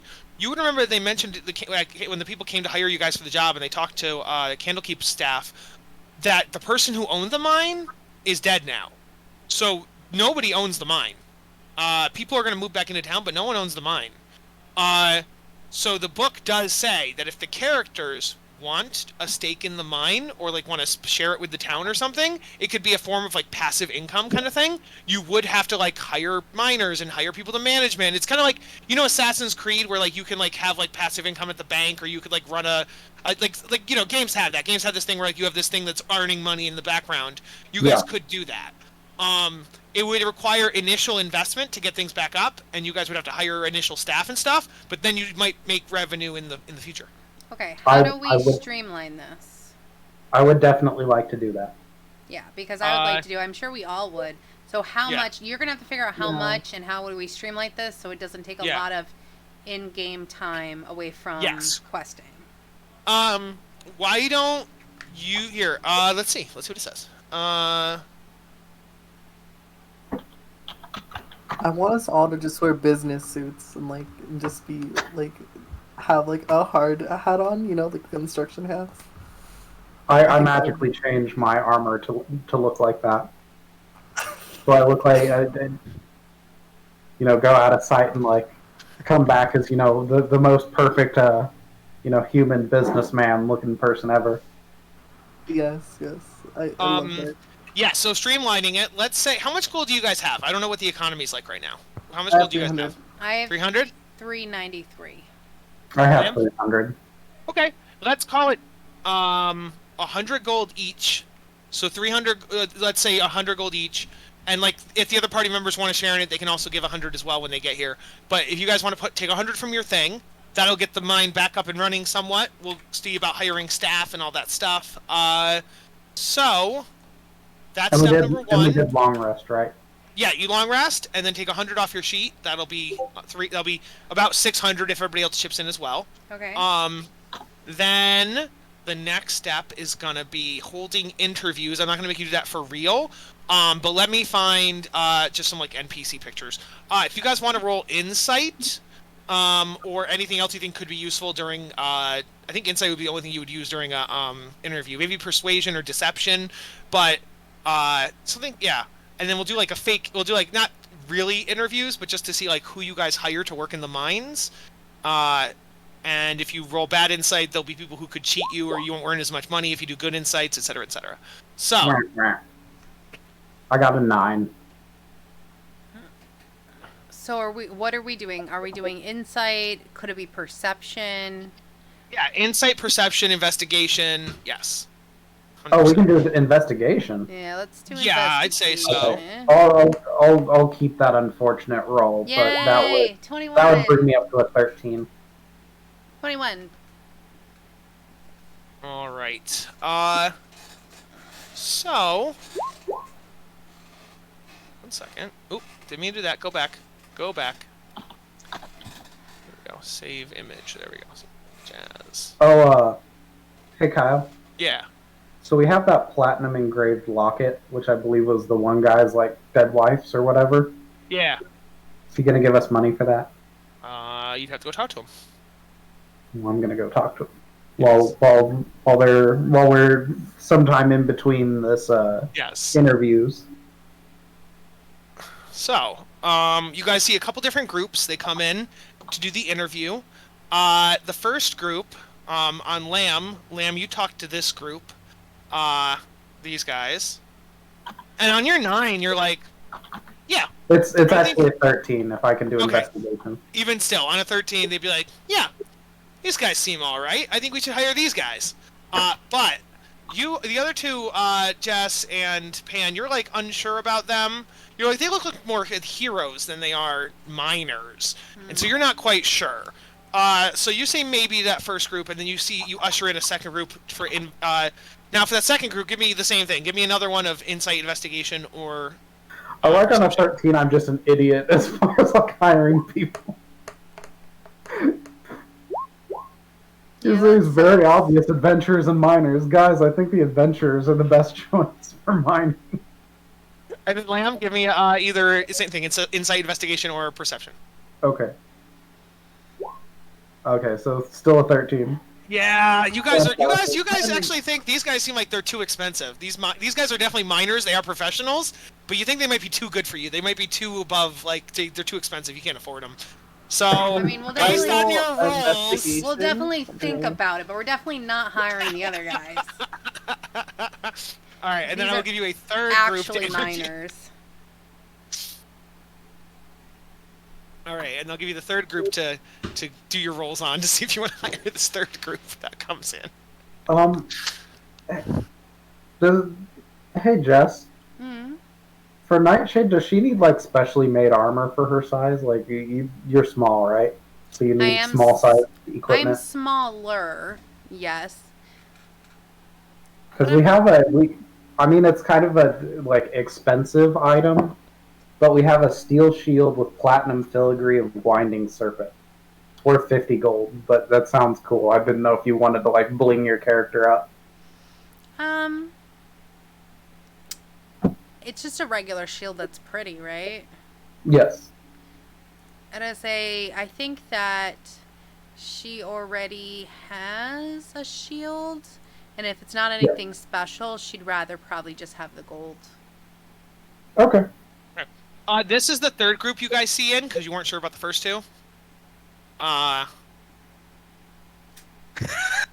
so even more of an adventuring. It seems like a high-level adventuring party. Give me insight, investigation, perception. These guys are the best. These are the best ones. They seem really, yeah. You guys are like, yeah. These guys are adventurers. I don't know. We should hire them. So you've now weeded out 2 of the 3. So even though you rolled really bad on the second ones, I will let you try again because you succeeded on the first and the third. Well, here's the thing: is none of the other ones are miners, and the other ones are simply miners but are expensive. Then I think we'd choose the miners that are expensive. Yes, that's what I was gonna say. It's basically because you succeeded on the first and the third, you're gonna be like, we're gonna go with the expensive miners. So yes, you tell the other ones to go. They do settle down nearby because like we're here anyway. We'll just settle here. And so these guys move into town. And these are now your miners. What? I would have suggested maybe the third party, but I guess the second party. Why do you think the third party, Pan? Because I see like that fucking sorcerer, he could like obliterate a fucking mine or something, you know, like he could. Yeah, but that can also be obliterating the ore in the mine. Oh, you're right. Because you know that they're right next to a. Here's the other thing. You know they're right next to a Feywild crossing team, and so these guys, if the Meanlocks or any of their Feywild creatures come through, they're gonna die because they're just miners. You hire one of these adventuring parties, they're gonna be able to defend the mine and fight the creatures. But so that's positive here's too. the thing also is that this doesn't normally happen, and there was only 2 that escaped, and they were killing all the ones that didn't. So this was a very rare occurrence, and they definitely tightened up their security since. So no, I will say you weren't here, but 100% this is not a rare occurrence. Things from the Feywild cross through quite a bit. But they're not going to be good miners, and that's what's going to make us money. All right, so if the party we can have combat training for our miners here. I would also suggest that we close in one of the little alcoves that we found, which is like M8, I think, that has like Water one? thing. Huh? The water one? The water one. I think we should Yeah. close that one off, probably. Or we I could will say, sell guys, if you healing wanted to water spend, for extra money. if you wanted to spend a little more, maybe like 50 gold extra, you could hire one of the adventuring teams to work as like protection for the town when you guys aren't here. That way, if anything did come through the Feywild, you'd have that. So for 50 gold each, you could hire an adventuring team. I think it'd be a good idea because Kyle wouldn't be suggesting it unless he plans to attack the fucking mine later on in the story. Yeah. I'll pay the 50. I feel like I'm being extorted from the DM. I do feel like I'm being extorted, but... So, these guys move in. They'll be like the new blacksmith and the new whatever. You know, they'll just be here. They're but the these dumb guys, ones. Why can't we get the other ones?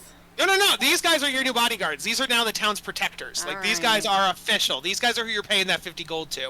Or like, get these your shit guys together. These guys are like, I guess we'll just stay here and party and hang out. Like they don't care. These guys were the worst. You guys did not pick them. That's good. They are now just NPCs that live here.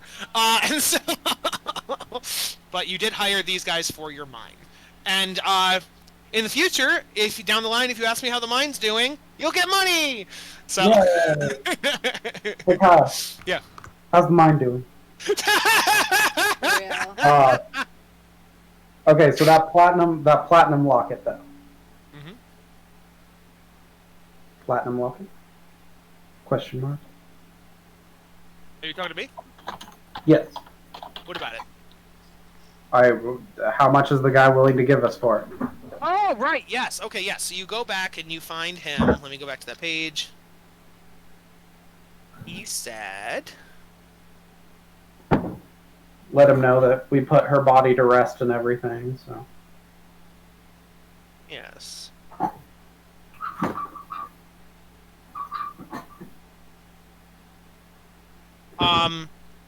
So you bring back the locket.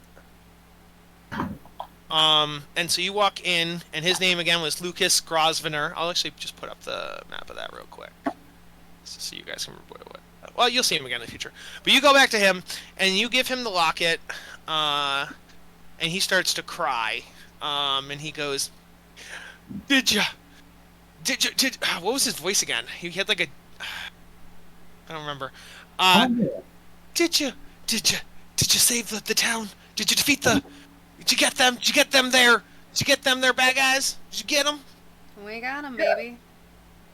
But turns out it wasn't haunted. It was just plagued by fey creatures. That's better, right? Yeah. And he starts to cry. He goes, were the creatures villagers? Whoa, everyone, I mean, they were fine. Well, they weren't fine, but they weren't terrible monsters. Give me a deception check. Oh no, he doesn't believe me, but I was trying to be nice. Was my wife one of them? Was my wife one of those creatures? So your wife had already passed away, sir. What? She was not. She was not one of those creatures. No, of course not. No one was. Give me a persuasion check, Lamb. 19. Okay. He dabs his eyes to get rid of the tears, and he's like, "Oh, thank you for fixing it. Oh my gosh." Isn't that true though? No, it is. That's why I have him do a persuasion check, not a deception check. Well, how would that be persuasion? I'm confused. Okay. Because he needed to be consoled. He was freaking out. He was gonna have a breakdown, so he had to be like consoled. It was a console check. It was a consulsion check, but there's no such thing as a console check. So that wedding going down at some point in the future, maybe? Yes, that's happening right now, but we're going to skip that because the person you're married to isn't here. Isn't here? No, I know. I'm kidding. All right. He goes. Yeah. Thank you for bringing my wife back. The necklace back, and he gives you guys 200 gold for returning the necklace. So, yeah, not 200 each. 200 total. Okay. You got me happy. Alrighty, you guys make your way back to Candlekeep. say, how are we splitting the money? Are we splitting the money at the end? I normally figure that out, and yeah, I put it in the loot. Okay. I've got most of it. How much gold did he give us for it, did you say? 200 just now. 200. And the ivory drinking horn, does that count as a trade good, or is that being sold for half price? The ivory drinking horn is like a treasure item, so it gets sold for full value. Okay, cool. Oh, how much is that worth? I told you, I don't remember. Let me see. No, I'm not. It's worth 120. Yes. I'm looking at magic items to hopefully. Oh no, those are way too expensive. Damn it! Guys, guess what? What? You level up. Yay! That's nice, but I really want Eris to get to level 5. Can I get that too?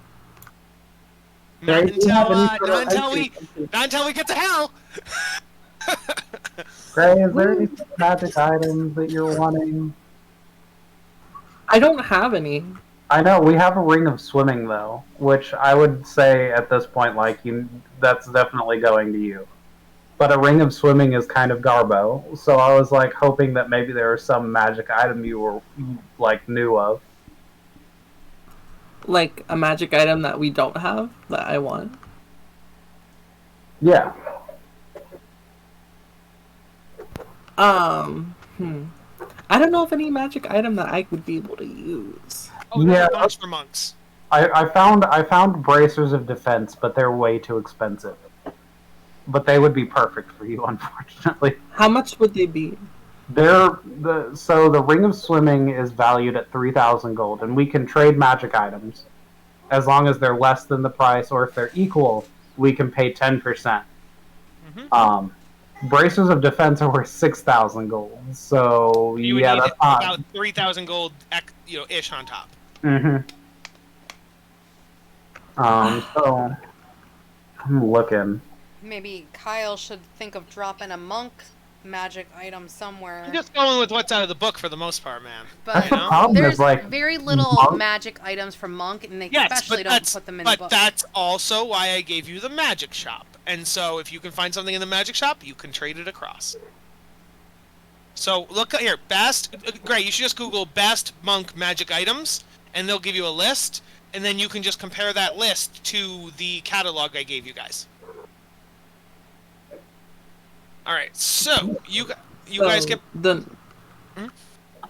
number one magic item for things is the thing of defense that you just said. Yes, what's number 2 though? I don't know. Give me a minute. I don't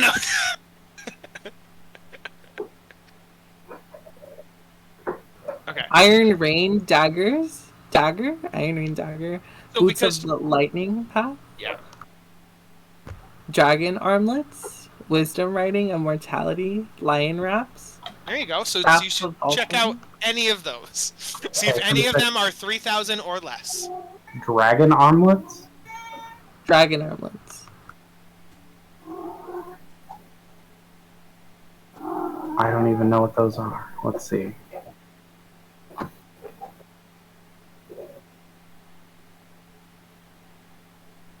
I think this might be homebrew stuff. Let me see. I Yeah, don't know. Dragon Armlet is Final Fantasy. That is not D&D.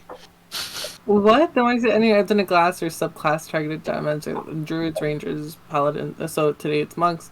Yeah, I don't understand why it's showing Let me this see. one. Monk. Yeah, because the website you're looking at, this Magic. person makes magic items for classes specifically. I think. Sorry. At least that's what it looks like. Yeah. You want to find, like, this one is on, for example, on D&D Beyond, building a treasure hoard. Okay, so they said, slippers of spider climbing, which would let you walk on walls and walk on the ceiling. You can I get do that already. Okay. They have, you can use monk weapons, so any kind of +1 monk weapon if you want to use a monk weapon instead of your fists.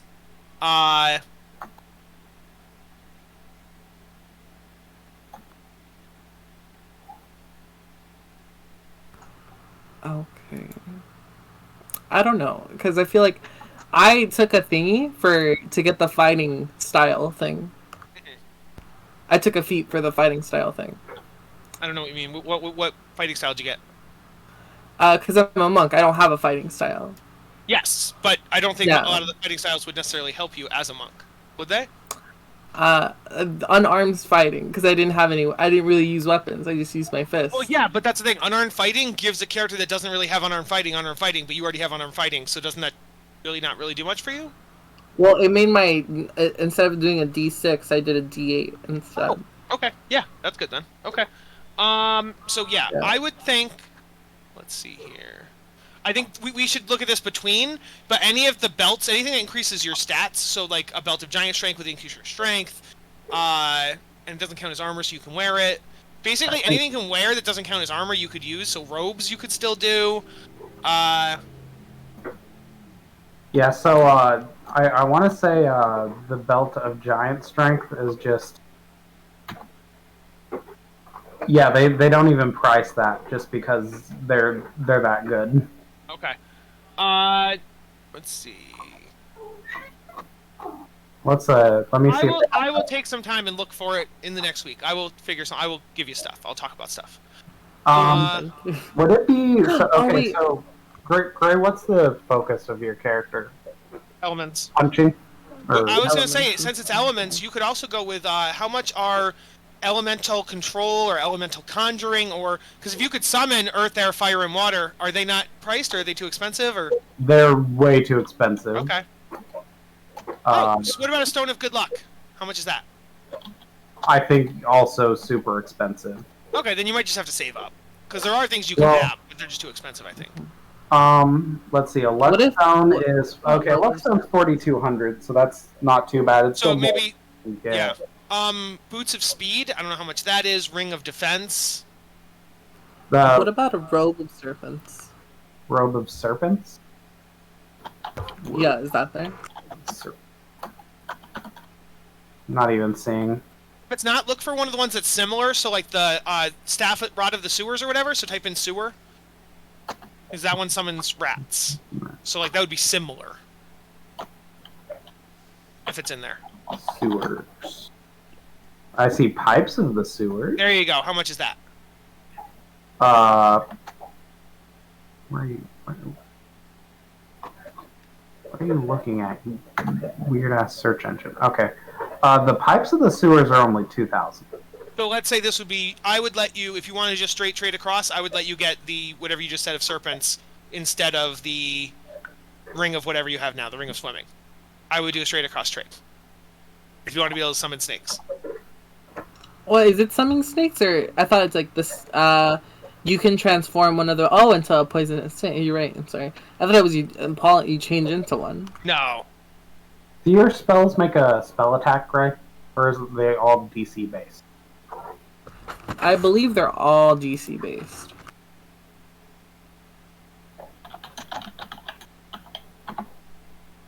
Hmm. I The think it only might just thing be that, saving. Might just be saving, because if everything's going to be 3,000, 4,000, 5,000, you know what I mean? So. Let me. Yeah, I think I'll just save for now. I have some options that I'm looking at.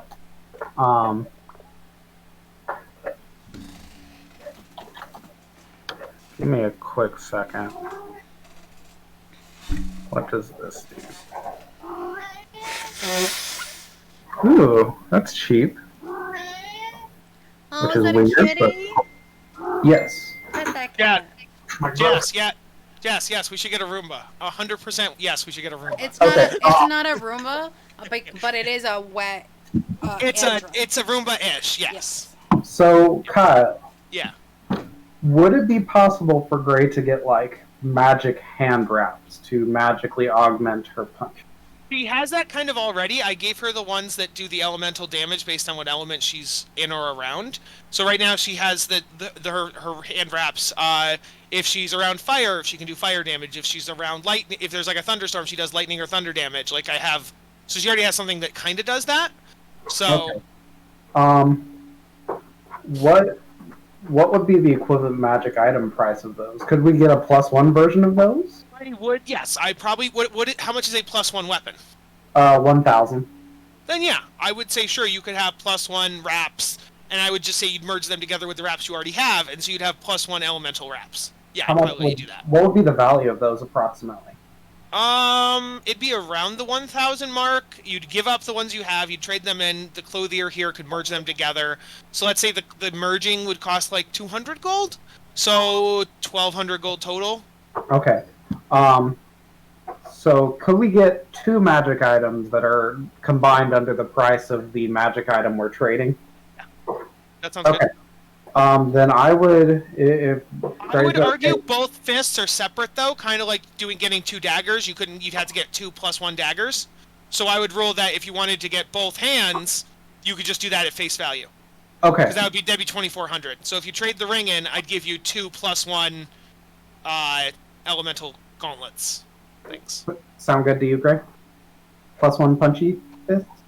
Okay. Sure. So then, I don't know, you'd have to customize. You'd want to customize your unarmed strikes to do +1 to attack and +1 damage. Both left and right hand. Yep. +1 to attack and +1 to damage. Yes. I think I'll just keep track of that. Okay. That's going to be for every strike you do. Okay. Okay. For sure. Then I'll just remember that it's just a +1 to both.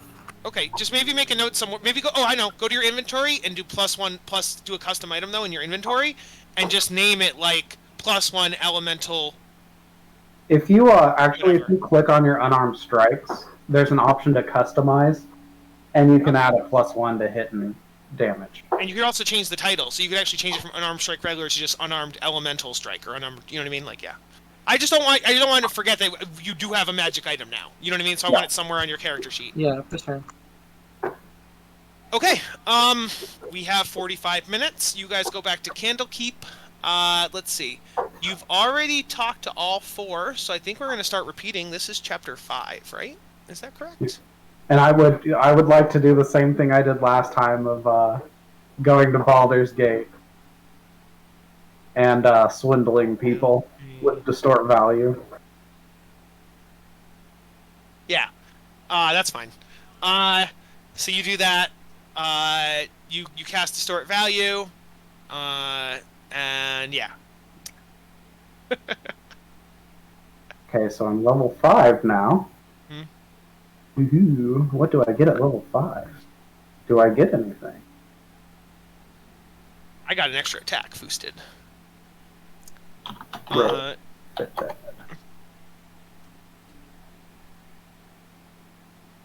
I got uncanny dodge.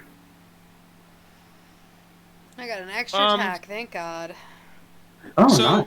when you guys get to Candlekeep, you find Nax, waiting for you. And he would just go up and be like, Guys! We don't have another mission immediately, but there is construction going on down in the Firefly cellar, and so, if you could go down there and, we just need some research done, but the regular librarians are involved in the construction, so they can't do the research right now, but, if you could go down there, does anybody have a question as to what the Firefly cellar is? Yes, what's the Firefly cellar?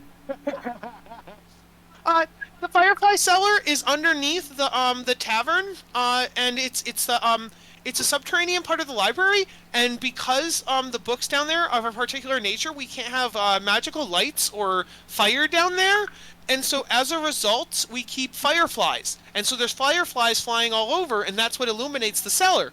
It's a portion of the library where we keep lots of books, but also people have sleepovers down there. It's the only part of Candlekeep where you can sleep and read a book in the same spot. Because usually, you sleep at the tavern, you go get the book from the library, you study in the study halls, but in the Firefly cellar, you can have a sleepover while you study.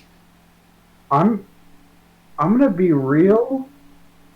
Like, out of game, I don't think a library would have a Firefly basement where they... they do. I'm reading the book. 100% there's a Firefly basement. I'm sure the book... I believe you that the book says it, but I'm just saying, bugs can eat paper, phosphorus and chemicals.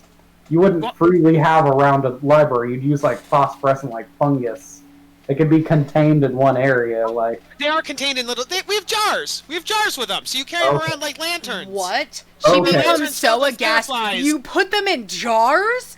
You monsters! Well, no, they get to free roam too. So there's a firefly hive where they all live, and basically we like change them out and we put them in jars. We carry them around and we bring them back. So they have Insight, jobs. because there's no way that happens. That is true. You can insight. There is a firefly hive, and they take them this is out bullshit. and they take them on walks. Do an insight check. Yeah. She's like, no, we take them. We're taking them on walks. He believes this, but it's wrong. It's like the fireflies. It's like the fireflies have a day job. No, they come need in to and they go to free lanterns roam. during This the is day, torture. and I'm going down there right now to free the fireflies. You think I'm Fireflies kidding? only live for a day. As she also glows slightly. How dare you? These are non-sentient fireflies. They are the same as like mosquitoes or How flies. dare you? Non-sentient. Wait. Nightshade, have you never stepped on a bug? I fly.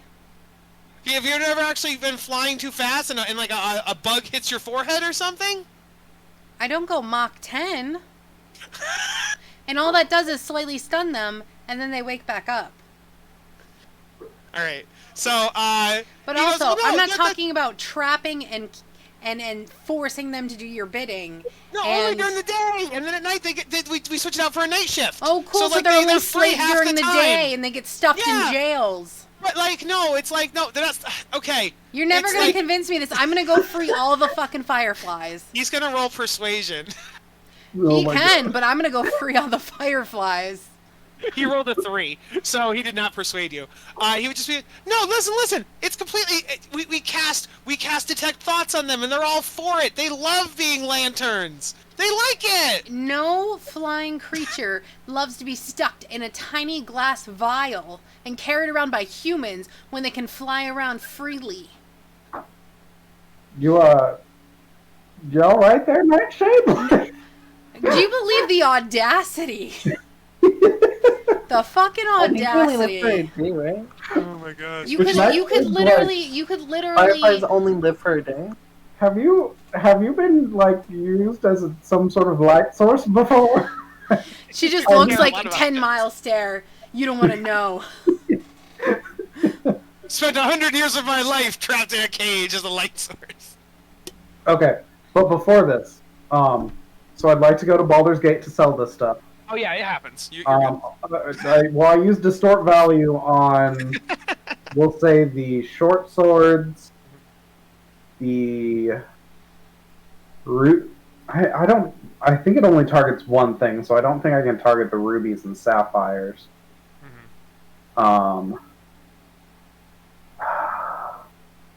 I want to target the drinking horn, but that's where we start getting into the authorities might start looking for me territory, and I really don't want to do that. I assume you're also in a different disguise at a different shop. Oh just yeah, to make sure. absolutely, yes. Okay. Since I now have the studded leather, the glamored studded leather, Yes. I can change it to whatever. So I'm just always a different merchant. It's whatever. Yeah. I'll do the signet ring, the short swords, and one of the bolts of fabric. Okay.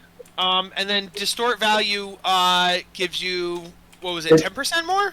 50% more? It actually Doubles doubles it. the value. Okay, yeah. So then yes, you get double the value of all those items, 100%. Okay. Yeah.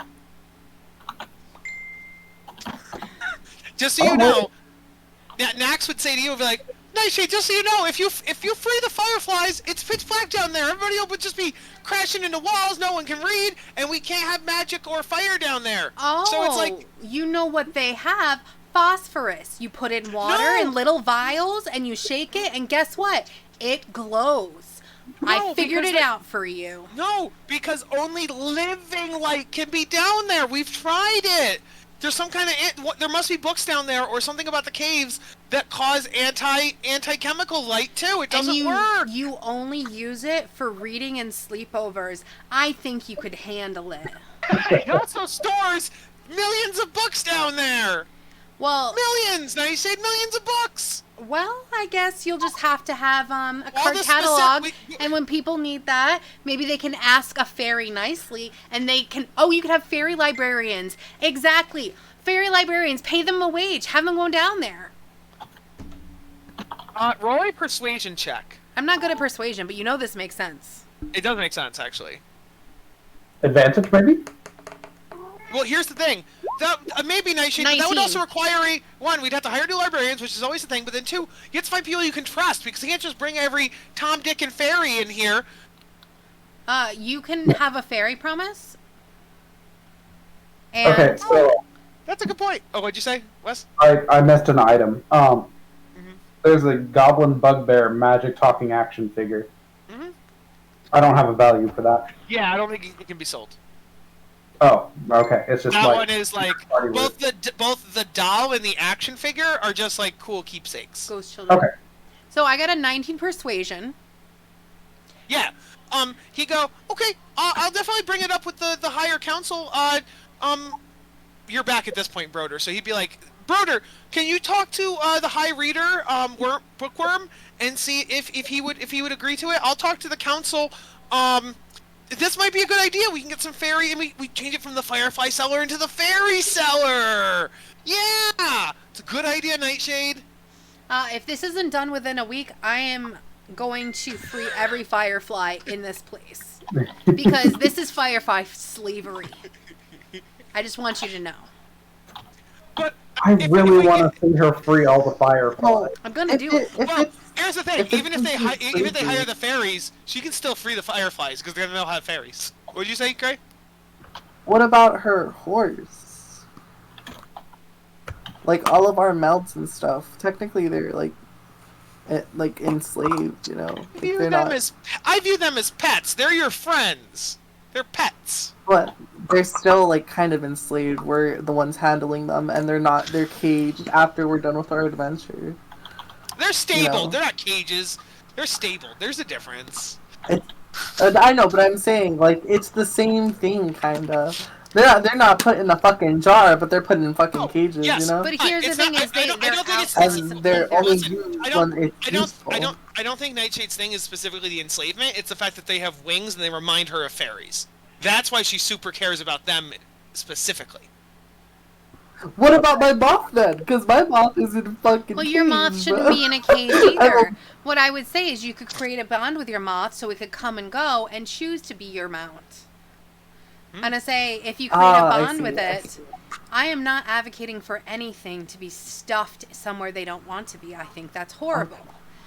What I'm saying specifically is Then, not taking what- a what's tiny the guy's creature name? and shoving it in a jar with no air and trapping it every night and not letting it roam free. Nax not would say- giving permission, not befriending, Yes. not doing anything. Nax would say, there is air in there, but that's not the point. Okay, so I said I'll bring it up with the council, but I will tell you, if you plan to free the fireflies violently, keep in mind, there's the Keeper, he's a trained soldier, there are the mage librarians that float around, they're soldiers, there is the Guardian, she's a soldier, Oh, and look! there's... Look at how many of them have wings. I bet I could talk to them. They'd be Wait, perfectly wait. fine with it. Listen, and then also, these statues, the 4 statues come alive and attack people if they try to hurt or do stuff in Candlekeep. Well, I'm not So- hurting anyone. I'm freeing them from their enslavement. Yes. And I bet I And- could talk to them. I'm sure they don't like having to stand on the stone all day either. If they had the choice, they'd probably roam around.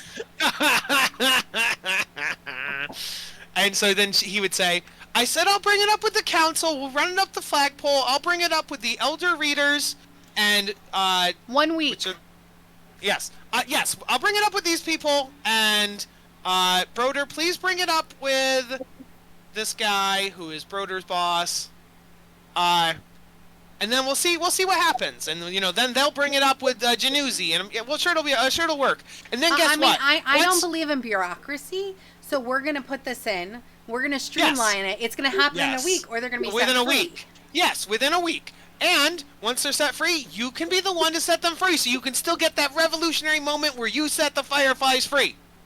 Does anyone want the cape of billowing? Oh, I thought I had that. Do you? Oh, if you do, that's fine. And I say, I think Kyle gave it to me as, like, bullshit. Yeah, Okay. I mean, you got a nat 20 on something, and I'm like, yeah, Yeah. you can have a capability. Yeah. Okay. And then does Gray have Audrey Vera? Or Pan? Yeah. As long as Pan puts it on... Yeah, Pan, can you put a custom item on your character sheet that just says, like, Magic Moss Rock or Audrey Vera or something? To keep track of that you have it. Sure. But anyway... Oh, it showed Nax Audrey Vera, too. And then, so yeah, next will be like, what's this? What's this? And then Audrey Vera will be like, hey, I'm Audrey Vera. Do you want to be friends?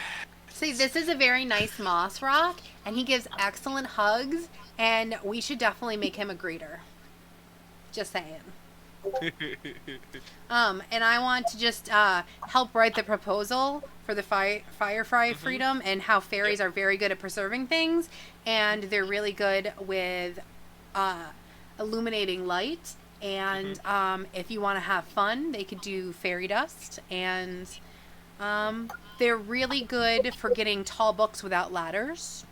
And actually, Audrey Vera is sentient, and I've just added her to my notes. So, Gray, you don't need to add it onto yours. I have it.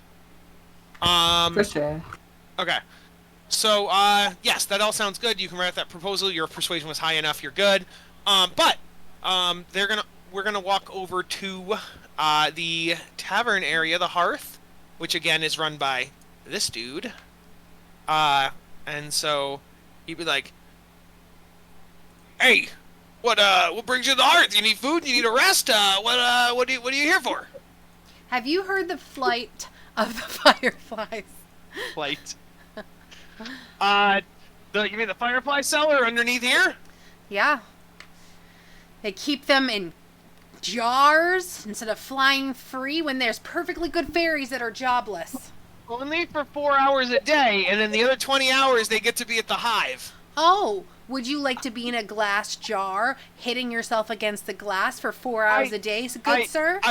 I am stuck at this desk taking people's orders for 16 hours a day. I'm pretty sure that you get paid for that, don't you? You get room and board and food, and you get money, and it's of your own volition?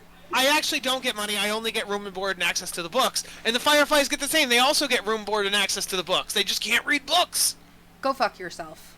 You know it's not the same thing? I want to say... Fireflies only live up to a day or two. So they spend a quarter of their life These in are a magical jar. fireflies. These magical fireflies live for like 10 years. Okay, it's okay. Oh, but that's in a jar. But if it's like they live 2 or 3 days in a jar, but like outside they live like a week. Oh, yeah, no, these it's are like shortening 20 their years. lifespan. No, they don't. These are specific. You're murdering fireflies and shortening their lives. Jesus Christ. They're magic fireflies that have been magically conditioned to be fine To live in jars. jars, That's genetically altered to live in jars. Are you even hearing yourself? Personally, I require some sort of like philosophy roll on the ethics of this. I'm not even sure if there's a right answer to that. Like in and out of game, of just like is genetic modification like okay if it vastly improves something's life. All right, so you guys have come down. So the Firefly Cellar is in the basement of the Hearth, and so I'm going to put your character tokens there, and I will unveil. My guess I'll tell my person, my librarian, that I'm assistant to about, I've got to... We've got to bookworm. The Fireflies movement again. It's happening. There's another protest. Say every firefly I come to that's in a jar, I just whisper, "I'll get you out. I can handle this." All right, let me reveal this first floor of the Firefly Cellar. So it is a multi-floor. Here again? I'm just here for fireflies. What'd you I say? didn't pay attention to anything else. What are we doing? Oh, we're going to the basement. We're going to the Firefly Cellar right now. For why? Not that I'm really for wanting why? to serve the party here, but if there's no magic to light the way, can we have magic items down here? Like, at all? You can't... No, it's like, you can't use anything that lights up. So if your magic item was like a glowing sword, the glowing property would be turned off. I also lightly glow.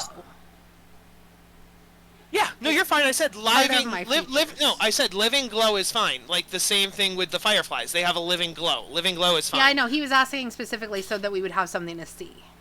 Yes. Well, I was just, it was more just I didn't want to screw us over, but also needed to know for my own curiosity of like, could we bring our magic weapons and armor down here? Is that going to be a problem? No, it's fine. Yeah. So you guys enter. If you guys didn't see it, I did post in the Monday loot that everyone got 122 gold and 5 silver. Thank you so much. To answer your question, Jess, what happened was they are doing construction down here. There's plumbing problems. There is construction problems. It's an older part of the castle, and it's kind of falling apart. So they're doing construction. So the librarians that usually work in the Firefly Cellar are busy with that reconstruction. So they have no one doing research down here, and they wanted your guys' help to go down and do research. Nax hasn't told you what topic yet. And so once you know the topic... Secretly, they take shifts escaping the Firefly Hive to wreak havoc on the books because they're pissed off that they're enslaved. That's what I think. Okay.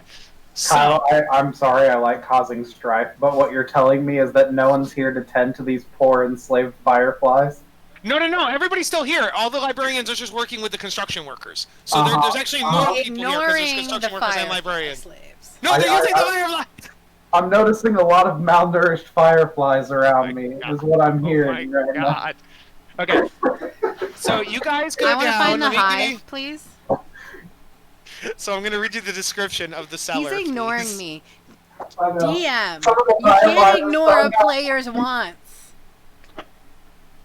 So you guys go down into the firefly cellar. I want to see the hive. I need to... Not yet. It's down here somewhere. Just let me talk, please. So you guys go down here. And you've never been here before, and you see this nice, it's so dark, but you see fireflies in jars, in places, you see them around. I'm so angry. No, they're buzzing happily. They are no, they're not. Buzzing. Don't tell me. Don't tell me how they are. I know what a firefly says. That is buzzing in anger and strife, sir. No, listen. Kyle is God. Kyle, the DM, says they are buzzing happily. No, you're wrong. They are. No, listen. What you? I don't know if you read Hitchhiker's with God. The DM. You can't argue with the DM. So listen. In Hitchhiker's Guide to the Galaxy, there is a race of alien cows, and they get pleasure off being eaten. So they're they're masochists. They slice into themselves and cut pieces of their body off, and then they enjoy it.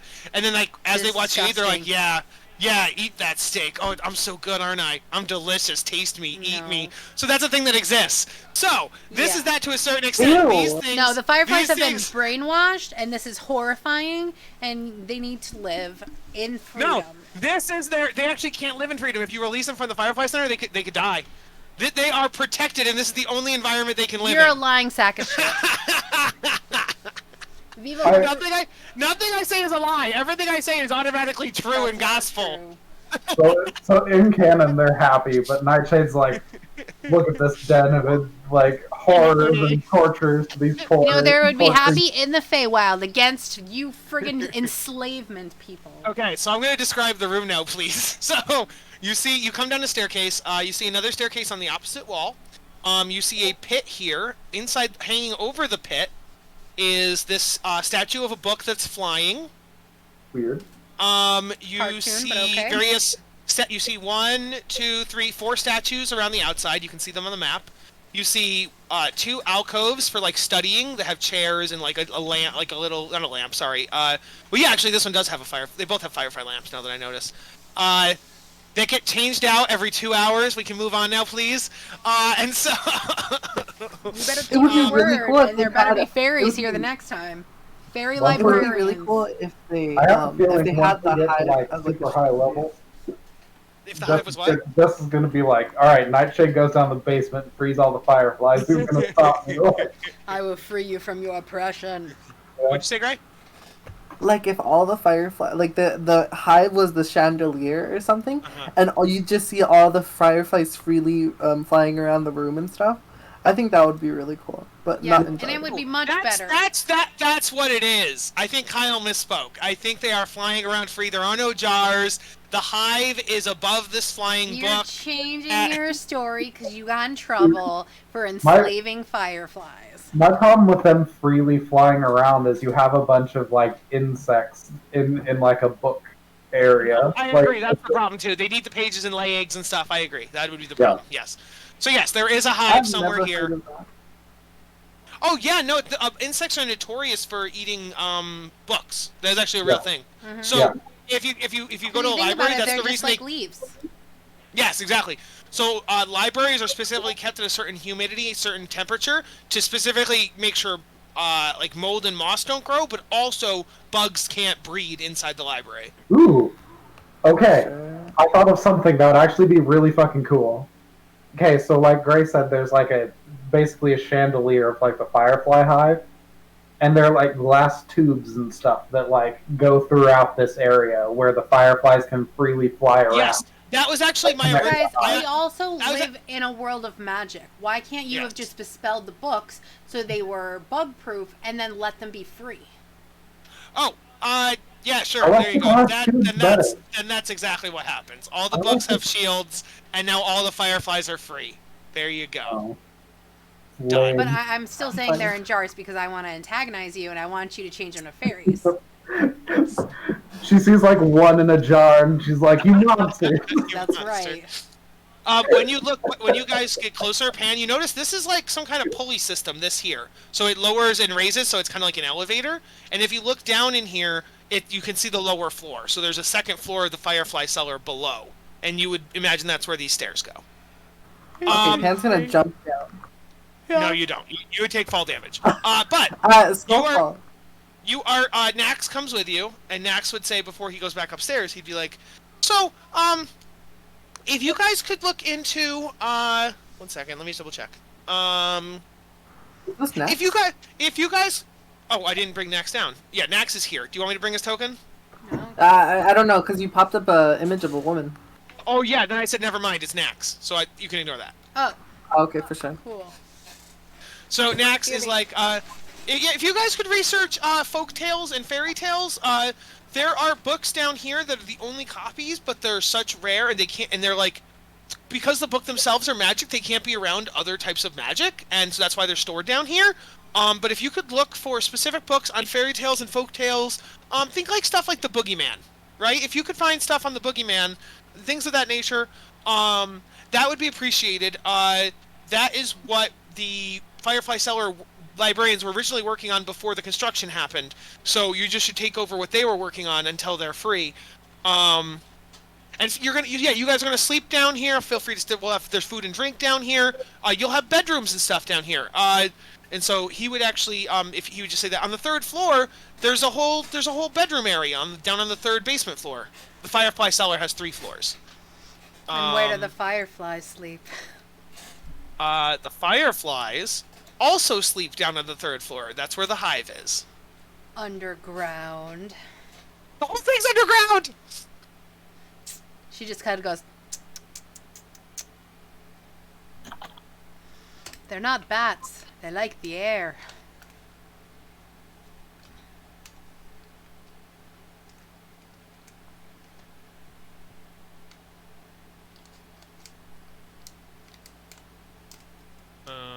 I'm swatting them away from me right now. How dare you? I allow them I to would think. Oh, sit all over me. we're talking about. Yeah, Pan would just be like engulfed in fireflies. I'd fly around with them. They'd pick them up, yeah. Just fly. They'd be like, ah.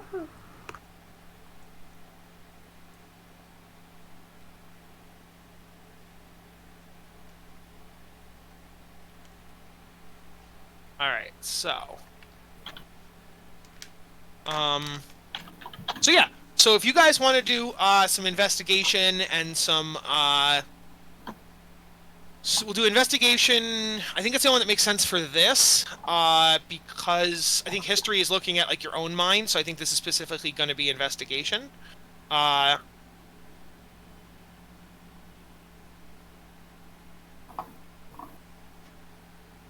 But give me some investigation, and we'll look for books that have to do with folk tales, fairy tales, boogeyman, spooky stuff, things like that. Fiction, though. We're not just looking for, like, oh, here's the thing on black pudding, like, specifically fictional tales. Why are we looking for fiction? Because that's what That's what the librarians were working on before the reconstruction started. That was the project they were working on. Hmm.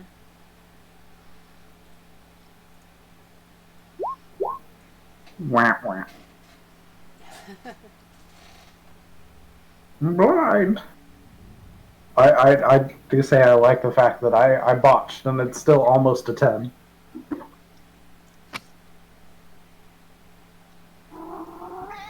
Hi, Dougie. Aw, baby. Is your baby in heat? No, it's just close to dinner time and he's a fat ass. So, you guys are exploring the top. On Pan's investigation of 16, you find a book. Cue you. We're gonna go in order, right? Of 16. You both got 16. No, she what do got you mean? 8. She also got a 16. I don't know why she rolled twice. I think that was The- something else. The Oh. 8 was for the elevator. Oh, okay. The 16 is for Or, books. no, Okay. no, I'm sorry. The 16 was for the elevator, the 8 was for the books. For Okay, the yes. books and stuff. The elevator looks like it needs a card key of some kind that you don't have, so you can't activate the elevator on the 16. On the 8, you don't find anything. Same thing with the Nat 1 on Lamb. But Jess, you have found a Who's book. Jess? Sorry, Nightshade. You find a book about how let's see. A woman was cursed to be a dog by a jealous competitor for a man's love. So a woman cursed a woman and turned the woman into a dog. That's The a man, bitch. yeah, and the man hates dogs. So now there is just this woman there's a dog with a woman mind who runs around and like attacks men and Did you make this Oh. up? No, I'm reading it off a website. And then, eventually, the guy who originally hated dogs falls in love with the dog because he figures out it's a woman, and the woman gives birth to a puppy. So we fucked a dog. Yep, he fucked a dog. Cool. Why do So- they have this book? That's a book that's in here. That is what you find on. So you find this weird woman who fucked a guy, and now there's hybrid human dogs. So that's the book you find, Sweet tooth. and it's called "How to Give a Dog a Bone." Gross. No. This needs to be removed from the library. We don't need this here. Now, for the people who failed, we can go down to the second floor. So we'll have the whole group go down and try again on the second floor to see what you guys find. Don't we need like a key card? Another No, investigation. there's a staircase. Remember, the key card is optional, but there is a staircase over on the right side here. Do we get another investigation check or? Yes, give me another I investigation. just fly down on the this. hole. You could fly down through the hole. That is true. The rest of the party takes the stairs. Those stairs come down where I'm pinging, guys, which is right here. I don't see you pinging anywhere. Oh, I'll ping again. The stairs lead to here. I don't see And- I anything. still don't see You, it. you guys need to zoom out then, because I'm definitely doing it. Okay, do it again. This is the stairs.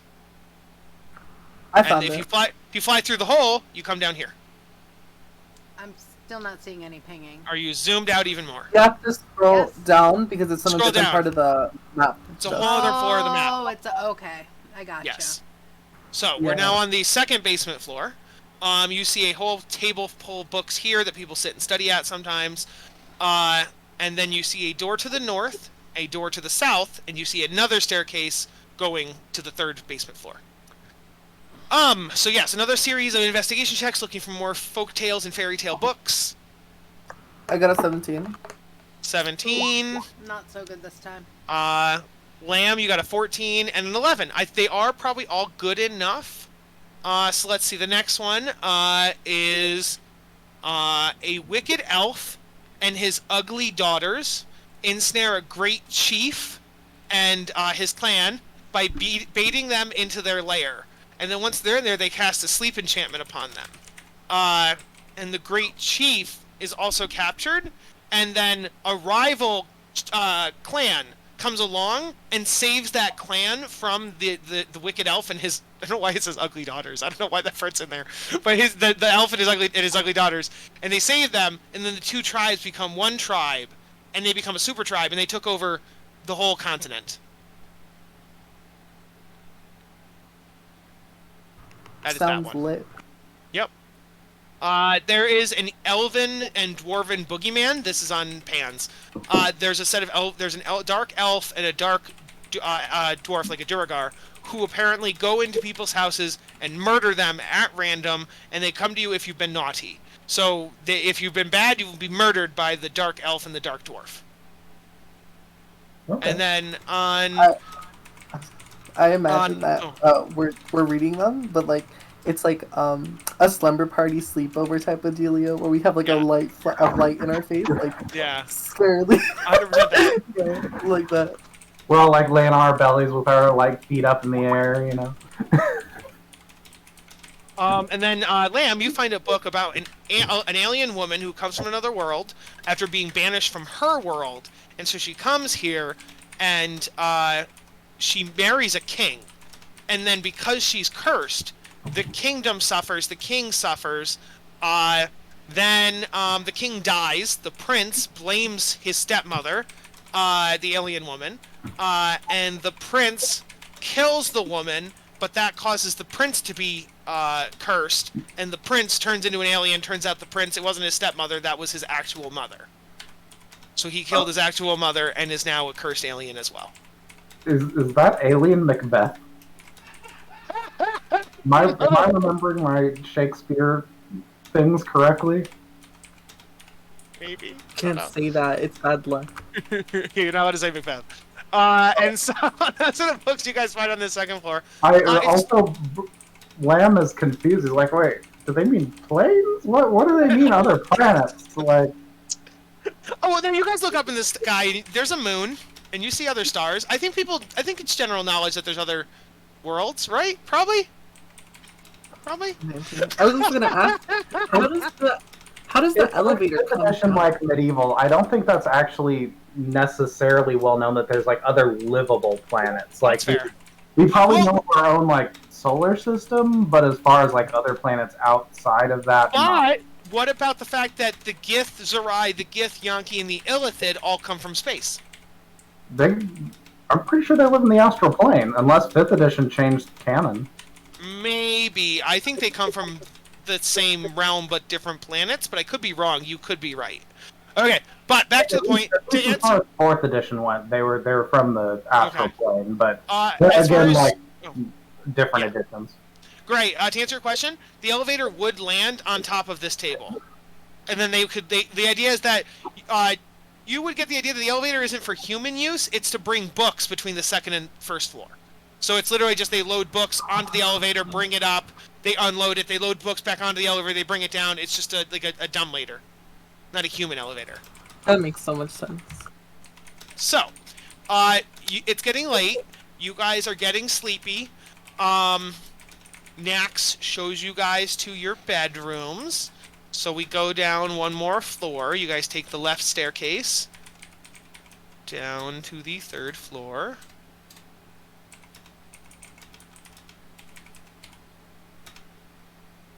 You're gonna be on the left side of the 3rd floor. Yeah. Ooh, you also big thunder. Big thunderstorm, yeah. So, I'll describe the rooms in this basement. This basement is different. It's not the same layout. But this is where you're gonna find the hive, too. The hive. So, you find this living room type area. Let me get the descriptions for this area here. What the hell? Is that what the hive looks like? So the book doesn't have a picture, so I just Googled Firefly Hive, and this is what Google image came up. So that's fucking scary. That's like a video game monster for sure. But that's just where they live. Like they live inside of it. It's like a beehive, right? That's just where they live. They fly Why out. couldn't you make it pretty? I just Google imaged, and that was the first Firefly Hive that came up, guys. You're a liar. That's gross. Yeah. What? No, what do you mean? I'm gonna show you the first image I got for googling Firefly Hive. Yeah, but it's not an actual hive. It's nothing useful. Look at that. That's totally a hive. I don't know. When I Google image Firefly Hive, but it doesn't look magical. It looks too mundane. So you chose like Demon Hive? I was looking for something magical, so I scrolled and I scrolled until I found it. I think I might have. I typed in magical firefly instead. Let's see. I don't remember what I typed in. I promise it was in the search that came up. I wanted a magical hive. If somebody wants to find me a magical hive that looks cool, that's not this, I will happily change it out. Okay, back to the point. So you see, I should describe things as you were going down. So that first floor, you see the circular. This is back to the first floor. The circular room contains curved dark wood bookcases packed with books of assorted shapes, sizes, and ages. Flowers in pots. Alcoves are spaced at regular intervals. 4 of them contain polished bronze statues. We already talked about that. The chairs. We talked about the statue, the big book statue that's floating. Second floor.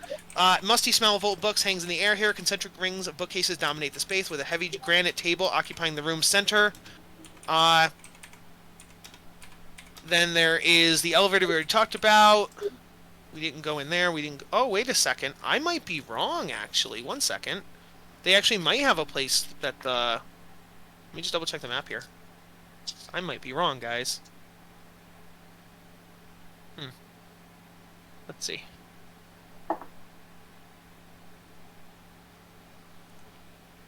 Oh, okay. No, yeah, this is a better place to put it. Yeah. So, that is there. We don't know about that yet. I'm trying to find the next one. Just so you know, I would definitely be looking at that hive there, sir. I'm like, this is unnatural. This isn't what a hive looks like. No, I promise. It's natural, and that's what it looks like. I just put the wrong thing in there. That thing is definitely not natural. Nuh-uh.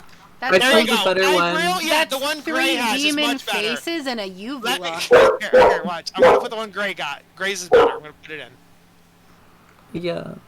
Thank you, Gray. I appreciate it. You're welcome.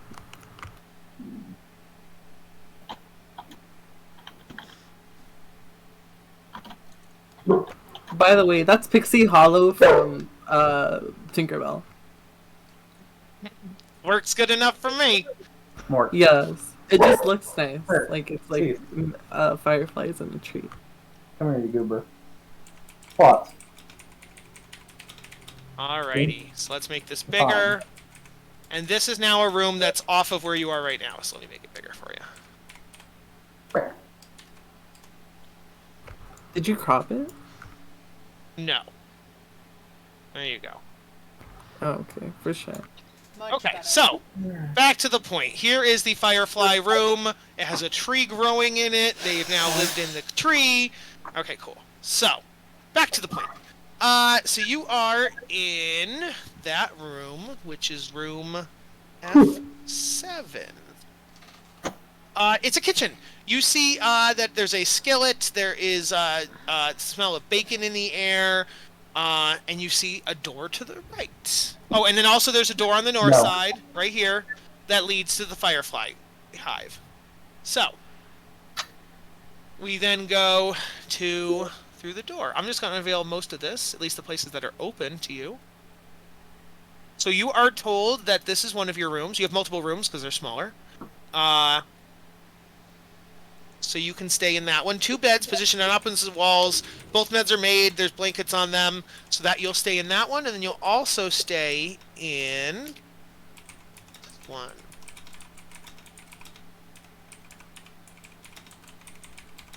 This lower right corner. So there are a total of 1, 2, 3, 4, 5, 6, 7 beds. So enough for you guys.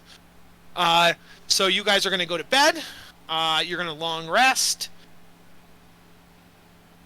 Again? What? Yeah, just it's the end of the day. Cool. I would think. Why I would we would. go to bed here? Yeah. Why'd you move Oh. me? Because so they want you to stay in the Firefly cellar while you're working. So you can it's a Okay. sleepover. They encourage you to do it. This one has 3 beds, and you're shoving us in the 2 beds one. You're putting me No, in the no. rotor. Sorry. No. Who wants to sleep where? 100%. There are 5 beds in one and 2 in the other. Who's sleeping where? You guys tell me. In I my want to tower? go. What? Can't go back to the tower? Nope. It's part of your job to stay down here. You're sleeping in here for the night. I'm not This sleeping. is Black right here, Kyle. By the way. What Are is? they paying us for this? Oh, thank you. Are they paying Yes, us now? you are getting paid overtime to sleep down here. Yes. Okay. And I say, I did not want to sleep alone in a room with Broder. I would sleep in a room with Pan, or we could all sleep together. But I would not sleep alone in a room with Broder. Here, you know what? You know what? There's people that are missing, so let's put all of you guys in this one. We'll put the missing people into the room with the 2 beds. There we go. Problem solved. I wouldn't want to sleep in a room with Nightshade either. She smells bad. We're all sleeping down here. Goose Fajar's here too. It's like an earthy smell. It's weird. I don't get it. I wanna cover myself in sugar in the morning and walk out to the fireflies and watch them eat me. You know? Watch them eat me. Yeah. All right. Well, that's going to be in a second. There's stuff that happens at night. That's why you have to be down here. So okay, Nax would say it. You also have to sleep down there because there's some weird stuff going on at night with. We don't know if it's the reconstruction or the fireflies or the research into folk tales and fairy tales, but something weird happens at night. So do your research during the day, spend the night, and then do more research the next day. But let me know how it goes. And then Nax leaves to your rooms. Okay. So yes, we have 4 of us are sleeping here. We stick Orsino and Zug Zug in this room over here, and Lance has this bed with us. There you go. Problem solved. Okay. So you guys sleep. Everybody gets a long rest. Refresh your stuff. Here's what happens. Which ones are the nicer beds? It doesn't matter. It doesn't. It matters to Broder. Fine, Broder. The other 2 are way nicer since there's only 2 of them. So you can sleep over here with Zug Zug. There you go. Okay, or Foos. Cool. Either one of them. Oh yeah, Foos. We'll have the 2 people who actually work in the castle have the 2 nice beds. Yes, that's fair. Aha. How dare you? And so then down here in this room is Nightshade, Pan, Zug Zug, Lance, and Orsino. Cool. Nightshade sleeps while flying, so she doesn't touch the dirty, dirty beds. What'd you say, Wes? Sorry, what was Jess saying first? She said that she sleeps while she's flying, so she doesn't touch the beds. Okay. As I'm leaving for the fancy beds, I just want to give a smug look to, Nightshade. Just like, And as I smile because I just didn't want to sleep in a room with him, and this works out. So guys, when you go to bed, you do get a long rest, but something happens while you're asleep, just like Nax said it would. So I need to open up the thingy. 1 second. Did the fireflies attack? No. We die for a quick minute, I would like to also try to wake up before Nightshade, if possible. I just want to leave a note next to her that says, "Gotcha." That wouldn't work because I would have booby-trapped the door, motherfucker. That's fine. I have thieves' tools. So guys, I'm posting a link. You guys all have the same... That's the wrong link. What the heck? That's not gonna work. No, I want this website, assholes. How do I get this website? Just give me this website. Ah, I'm so angry right now. Yeah, obviously connect to the internet, mofo. What is going on right now? Oh, I just want the link. Just give me the link. I want you guys to hear this song before we end the session. Here, try clicking this link and see if it works. I don't think it will. It's not gonna work. No, it's to my computer. Of course it's not gonna work. What's the song? I can't tell you. I cannot tell you. Look it up on YouTube. So I'm trying to send you a YouTube link, but it's not letting me. I don't know why. Okay, so let's go back. See let's see. Shemshime's bedtime rhyme. Yeah. What was it? What? No! You guys cannot be Googling it. Don't be Googling it. Because don't even be YouTubing it, because there's different versions, and you're not allowed to hear certain versions until later. So do not Google it. Do not look it up. I'm going to find a different link and send it to you. Okay, cool. Okay, for sure. No! Stop it! Stop doing stuff! I can hear you doing stuff! I found the link. We're good. Okay. I, in theory, found it, but I'm not clicking anything. Okay. Everybody listen to this. Yeah, that's the one I found. Okay, cool. Just making sure.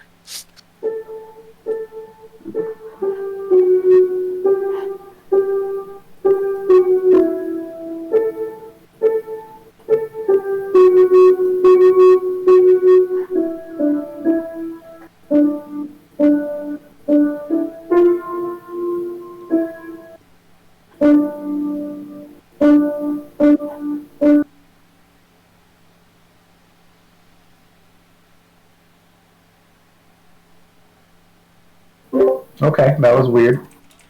So you all hear that over and over and over and over the whole 8 hours you are asleep. In every dream you have for those 8 hours, all you hear is that. There's no vocals in the dreams. It's just that melody over and over again. Do we wake up from this? When you wake up in the morning, you have an irresistible urge to hum or whistle this melody. And if you're talking, you can stop it. But when you're not talking, you are humming or whistling this melody. Okay. Do I wake up before night? Give me a luck check. A luck check and just roll a d20. D20. Evens. No, 10 plus. So 10 plus, you wake up before nightshade. 9 minus, you don't. So I think we should do a roll off. 16. Actually, that's a good idea, Jess. I like that. A roll off. So you got a 16. Jess, you got to be a 16. That's better.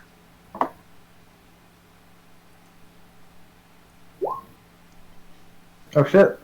We're tied. We wake up at the same time, my dude. Yes, you wake up at exactly the same time. But you're both humming the song. You're like, and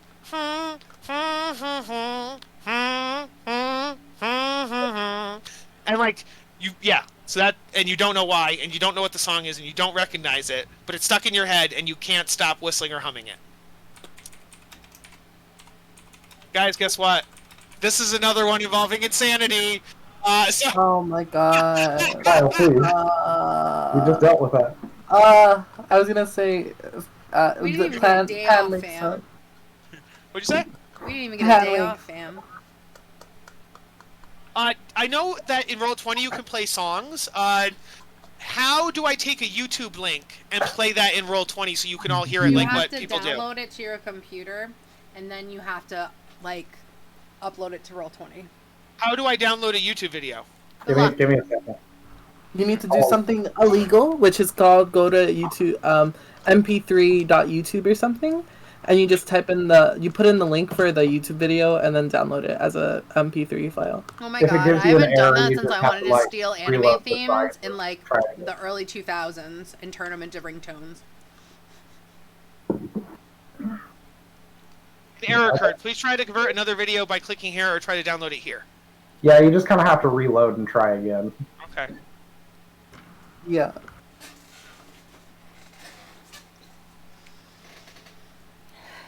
Not working.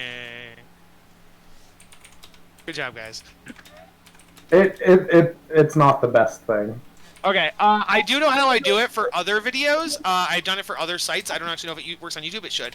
So I'll do that between now and next week. But I think that's where we will end it for now. You guys are hearing that song in your head, and you are humming it and whistling it. You guys come out of your rooms, and yeah, Foos, you wake up next. Foos wakes up next to Broder. Foos is whistling the song.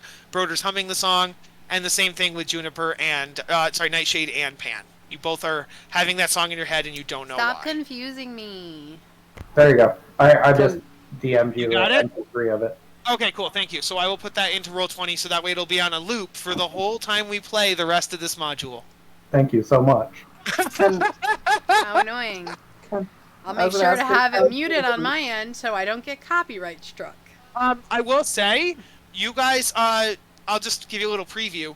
You guys go up to the first floor, and you find that the door is now locked. The way to get up into the hearth. And you see that where was just this open staircase before is now this. An arcane sigil and a door is blocking it, and you guys are magically and physically locked in the Firefly Cellar with this magic song in your head. The Fireflies are getting their revenge. Who's in the jar now?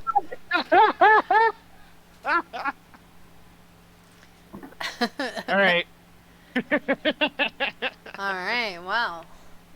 Good night, everybody. I guess Yes. Indeed. next time